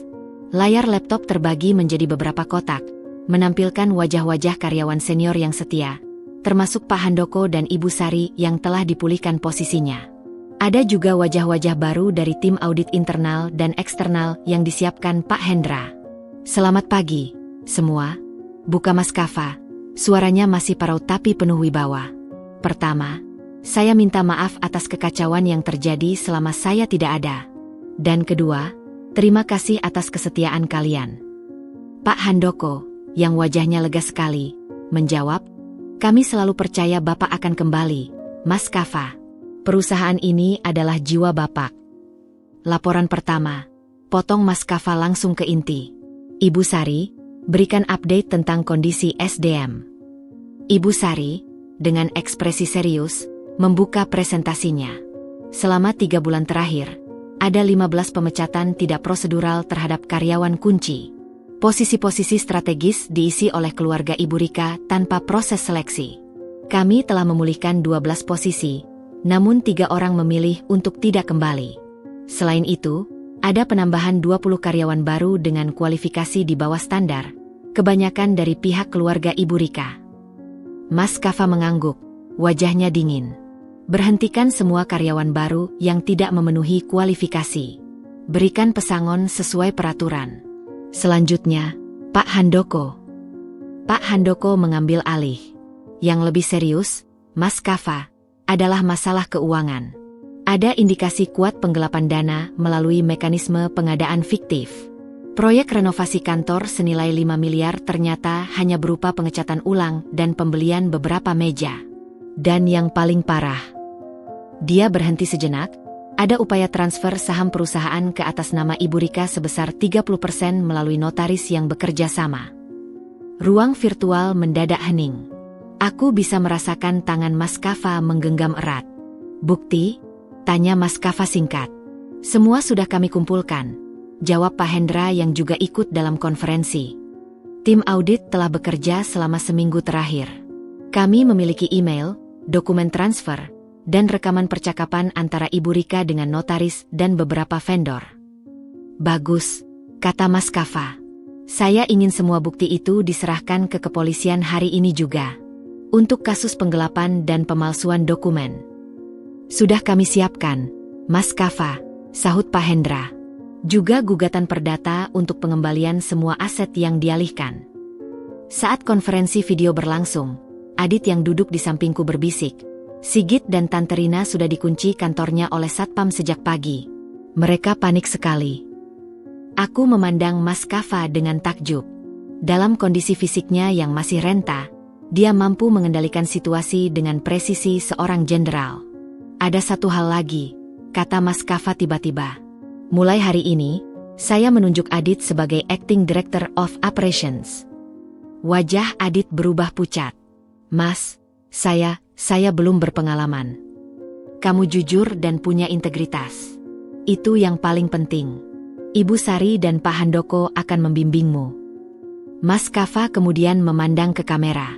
Untuk semua karyawan yang tetap setia selama masa sulit ini, akan ada bonus khusus sebesar 3 kali gaji bulanan. Senandung riuh rendah terdengar dari speaker. Semangat yang telah lama hilang seketika kembali.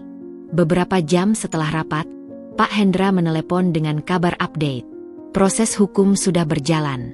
Polisi telah menyita dokumen-dokumen di kantor notaris yang bekerja sama dengan Ibu Rika. Sigit dan Tante Rina dibawa untuk pemeriksaan. Sorenya, kami mendapat kunjungan tak terduga. Anton, sopir Bu Rika, datang dengan wajah pucat membawa sebuah tas. Maaf, Mas Kafa, Ibu Dinda, katanya dengan sungguh-sungguh. Saya mengembalikan semua barang Ibu Dinda yang masih di rumah. Dan saya mengundurkan diri. Dia meletakkan kunci rumah di atas meja. Saya tidak bisa terus bekerja untuk Ibu Rika setelah tahu semua yang dilakukannya. Mas Kafa mengangguk pelan. Terima kasih, Anton. Saya menghargai keputusanmu. Setelah Anton pergi, aku membuka tas itu. Isinya adalah barang-barang pribadiku yang tertinggal, termasuk album foto pernikahan kami dan beberapa buku harianku. Rasanya seperti menyambut kembali bagian dari hidupku yang sempat hilang. Minggu depan, kata Mas Kafa sambil memegangi tanganku, setelah dokter mengizinkan, kita akan pulang ke rumah kita, Dinda. Rumah itu adalah milik kita. Tidak ada yang bisa mengusirmu lagi. Air mata kebahagiaan menetes di pipiku. Tapi kondisimu masih. Dokter bilang pemulihan bisa dilakukan di rumah dengan perawat pribadi. Yang penting kita bersama di rumah kita. Malam itu, saat aku membantunya bersiap untuk tidur, dia bertanya, Dinda, apa kau pernah membayangkan akan seperti ini? Ibuku sendiri mencoba menghancurkan kita. Aku duduk di tepi tempat tidurnya, menggenggam tangannya. Tidak pernah. Tapi lihatlah sisi baiknya. Ini mengungkap siapa dia sebenarnya. Dan kita berhasil melewatinya bersama. Dia menarik napas dalam. Aku masih tidak bisa mempercayainya. Tapi setidaknya, perusahaan akan bersih kembali. Karma telah bekerja dengan sempurna. Benar. Dalam bisnis, karma datang dalam bentuk angka-angka yang tak terbantahkan, dalam bukti-bukti nyata yang mengungkap kebohongan. Dan bagi Bu Rika, karma itu berarti kehilangan tidak hanya keluarganya, tapi juga segala yang dia coba curi dengan cara yang tidak terhormat. Roda telah berputar, dan kebenaran akhirnya menang. Kemenangan di pengadilan dan pembersihan di perusahaan bagaikan angin segar yang menyapu kabut kelam yang selama ini menyelimuti hidup kami. Namun, di balik setiap kemenangan, selalu ada harga yang harus dibayar. Bagi Mas Kaffa, harganya adalah luka di hatinya yang mungkin tak akan pernah sembuh sepenuhnya. Pengkhianatan oleh orang yang seharusnya melindunginya. Beberapa hari setelah keputusan pengadilan, saat kami sedang bersantai di suite rumah sakit, Mas Kaffa sudah cukup kuat untuk duduk di sofa dan menikmati teh hangat. Perawat masuk dengan wajah sedikit ragu. Ada Ibu Rika di luar, Mas Kaffa. Dia ingin bertemu, katanya pelan. Seketika, suasana nyaman itu pupus. Aku bisa melihat seluruh tubuh Mas Kaffa menegang. Wajahnya yang semula relaks, berkerut menjadi ekspresi campuran antara sakit hati dan amarah. Apakah kamu ingin menemuinya? Tanyaku, meletakkan tanganku di pundaknya. Dia menghela napas panjang, matanya tertutup sejenak. Ini harus diselesaikan, Dinda. Tolong biarkan kami berdua saja. Aku mengangguk, meski hatiku cemas. Aku akan ada di luar jika kau membutuhkanku. Saat aku keluar, aku berpapasan dengan Bu Rika di lorong. Wanita itu terlihat 10 tahun lebih tua. Bajunya tidak lagi sempurna, rambutnya sedikit acak-acakan, dan yang paling mencolok adalah matanya, kosong dan penuh penyesalan. Dia tidak memandangku, hanya masuk ke dalam kamar dengan langkah gontai. Aku menunggu di luar, tidak bisa tenang. Melalui kaca pembesar, aku bisa melihat mereka berdua. Aku memutuskan untuk tidak menguping, memberinya ruang. Di dalam kamar, menurut yang diceritakan Mas Kaffa kemudian, terjadi percakapan yang menghancurkan hati. Ibu dulu, kata Mas Kaffa, suaranya datar, tanpa emosi. Bu Rika berdiri di depan sofa, tangannya meremas-remas tasnya. Kaffa, nak, ibu tidak tahu harus mulai dari mana. Mulailah dari kebenaran, ibu. Mengapa? Mengapa ibu melakukan semua ini pada saya? Pada Dinda? Air mata mulai mengalir di pipi Bu Rika. Ibu hanya takut, nak. Takut kalau sesuatu terjadi padamu, semua yang kau bangun akan jatuh ke tangan orang asing. Dinda bukan orang asing, potong Mas Kaffa, suaranya meninggi. Dia adalah istri saya. Dia adalah bagian dari keluarga. Ibu sendirilah yang membuatnya menjadi orang asing. Aku tahu sekarang, isaknya, tubuhnya gemetar. Tapi saat itu ibu tidak bisa berpikir jernih. Warisan ayahmu dulu, hampir saja jatuh ke tangan keluarga lain. Ibu trauma, nak. Ibu takut kehilangan segalanya lagi. Jadi ibu mengorbankan kebahagiaan saya? Ibu mencoba menghancurkan pernikahan saya? Ibu menggunakan kondisi koma saya untuk merampas hak istri saya. Suara Mas Kaffa bergetar. Ibu tahu, tidak ada yang lebih menyakitkan daripada mengetahui bahwa di saat saya berjuang antara hidup dan mati, ibu justru sibuk merencanakan kehancuran orang yang paling saya cintai. Bu Rika terjatuh ke kursi di seberangnya, wajahnya tertutup tangan. Ibu minta maaf, nak. Ibu menyesal. Ibu sudah dihukum. Keluarga besar memutuskan hubungan dengan ibu. Teman-teman ibu, mereka semua tahu. Ibu kehilangan segalanya. Dan ibu pikir itu cukup? Tanya Mas Kaffa. Air mata akhirnya menetes di pipinya. Ibu pikir kehilangan reputasi dan uang bisa menyamai luka yang ibu berikan pada saya dan Dinda? Dinda hampir kehilangan segalanya. Rumah, suaminya, reputasinya. Dia bertahan sendirian. Ibu. Sementara ibu dengan segala kekuasaan ibu mencoba menghancurkannya. Aku tahu. Aku jahat. Aku serakah. Tangis Bu Rika histeris. Tapi tolong, nak, jangan putus hubungan dengan ibu. Kau adalah anak satu-satunya ibu. Mas Kava memandang ibunya untuk waktu yang lama. Di matanya, ada pergulatan antara cinta seorang anak dan kekecewaan yang dalam. Ibu, katanya akhirnya, suaranya lembut tapi penuh keputusan yang tak tergoyahkan. Saya mencintai ibu. Tapi apa yang ibu lakukan, itu tidak bisa dimaafkan begitu saja. Tidak sekarang. Mungkin tidak untuk waktu yang lama. Bu Rika mengangkat wajahnya, penuh harap dan ketakutan. Untuk sementara waktu, lanjut Mas Kava, ibu bukan lagi bagian dari hidup kami. Saya butuh waktu untuk menyembuhkan luka ini. Dinda butuh waktu. Dan ibu butuh waktu untuk benar-benar introspeksi, untuk memahami betapa dalamnya luka yang ibu sebabkan. Jadi ibu diasingkan, bisik Bu Rika, hancur. Ini bukan pengasingan, ibu. Ini adalah konsekuensi. Saya tidak akan melarang ibu untuk menghubungi saya. Tapi untuk pertemuan, untuk sekarang, tidak. Dan untuk Dinda, ibu harus menghormati bahwa dia mungkin tidak akan pernah bisa memaafkan ibu sepenuhnya. Bu Rika terduduk lemas, seolah semua tenaganya habis. Dia mengangguk pelan, terlalu hancur untuk berkata-kata lagi. Sekarang, saya rasa ibu harus pergi, kata Mas Kava, menatap ke jendela. Dan ibu, tolong jangan coba-coba mendekati Dinda atau campur tangan dalam hidup kami lagi. Keputusan ini final. Dengan langkah tertatih-tatih, Bu Rika berdiri dan meninggalkan kamar.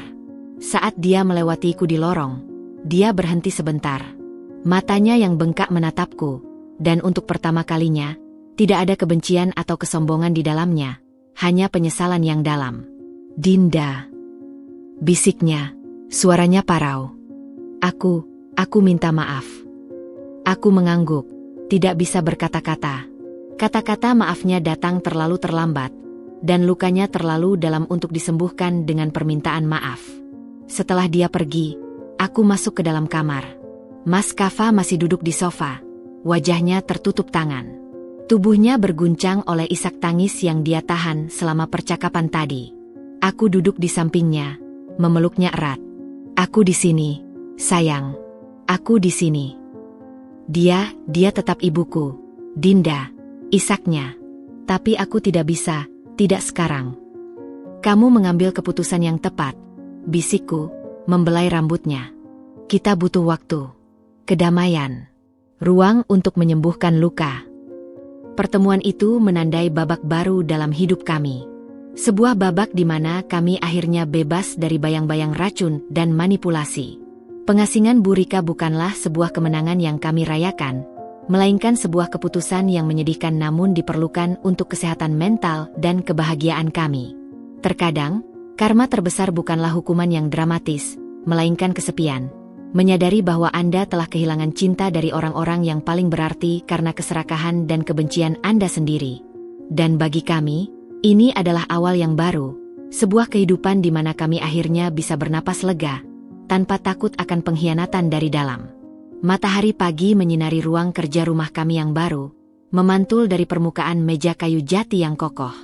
Udara segar mengalir melalui jendela yang terbuka, membawa serta aroma bunga melati dari taman. 2 bulan telah berlalu sejak kami kembali ke rumah ini, rumah yang pernah menjadi saksi bisu pengusiranku yang keji, namun kini telah berubah menjadi istana kedamaian kami. Setiap sudutnya telah kami isi dengan kenangan baru, dengan tawa, dan dengan cinta yang semakin dalam. Mas Kava, meski masih menggunakan tongkat untuk berjalan, sudah menunjukkan kemajuan pesat. Wajahnya tidak lagi pucat, dan senyumnya yang hangat telah kembali, meski kadang masih terlihat bayangan kesedihan di matanya ketika dia teringat pada semua yang terjadi. Hari ini adalah hari yang penting. Pak Hendra, pengacara kami, datang berkunjung dengan sebuah map coklat tebal. Ekspresinya serius, namun ada senyum kecil di bibirnya.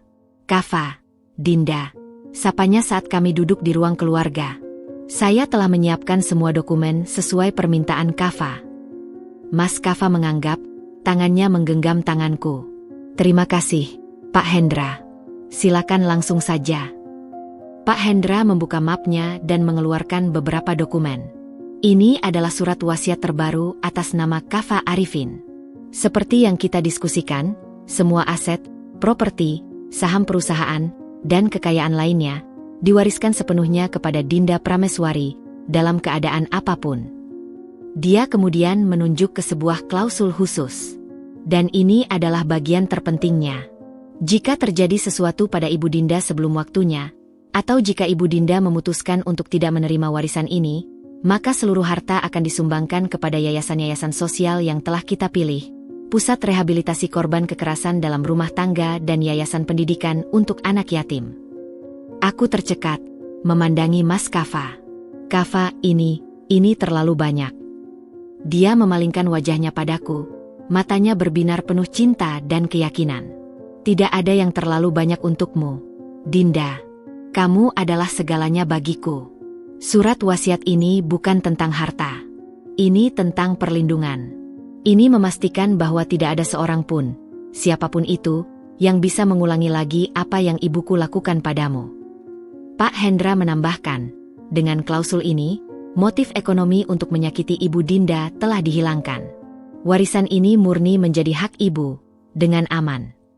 Tapi, perusahaan, semua yang kau bangun, kita yang membangunnya bersama, Dinda, potongnya lembut. Dan kita yang akan menjalankannya bersama. Aku sudah berbicara dengan Adit. Dia bersedia melanjutkan bisnis keluarga, dengan bimbingan kita. Kita bisa mengurangi peran kita, menikmati hidup, melakukan hal-hal yang selalu kita impikan. Dia mengambil tanganku, memegangnya erat.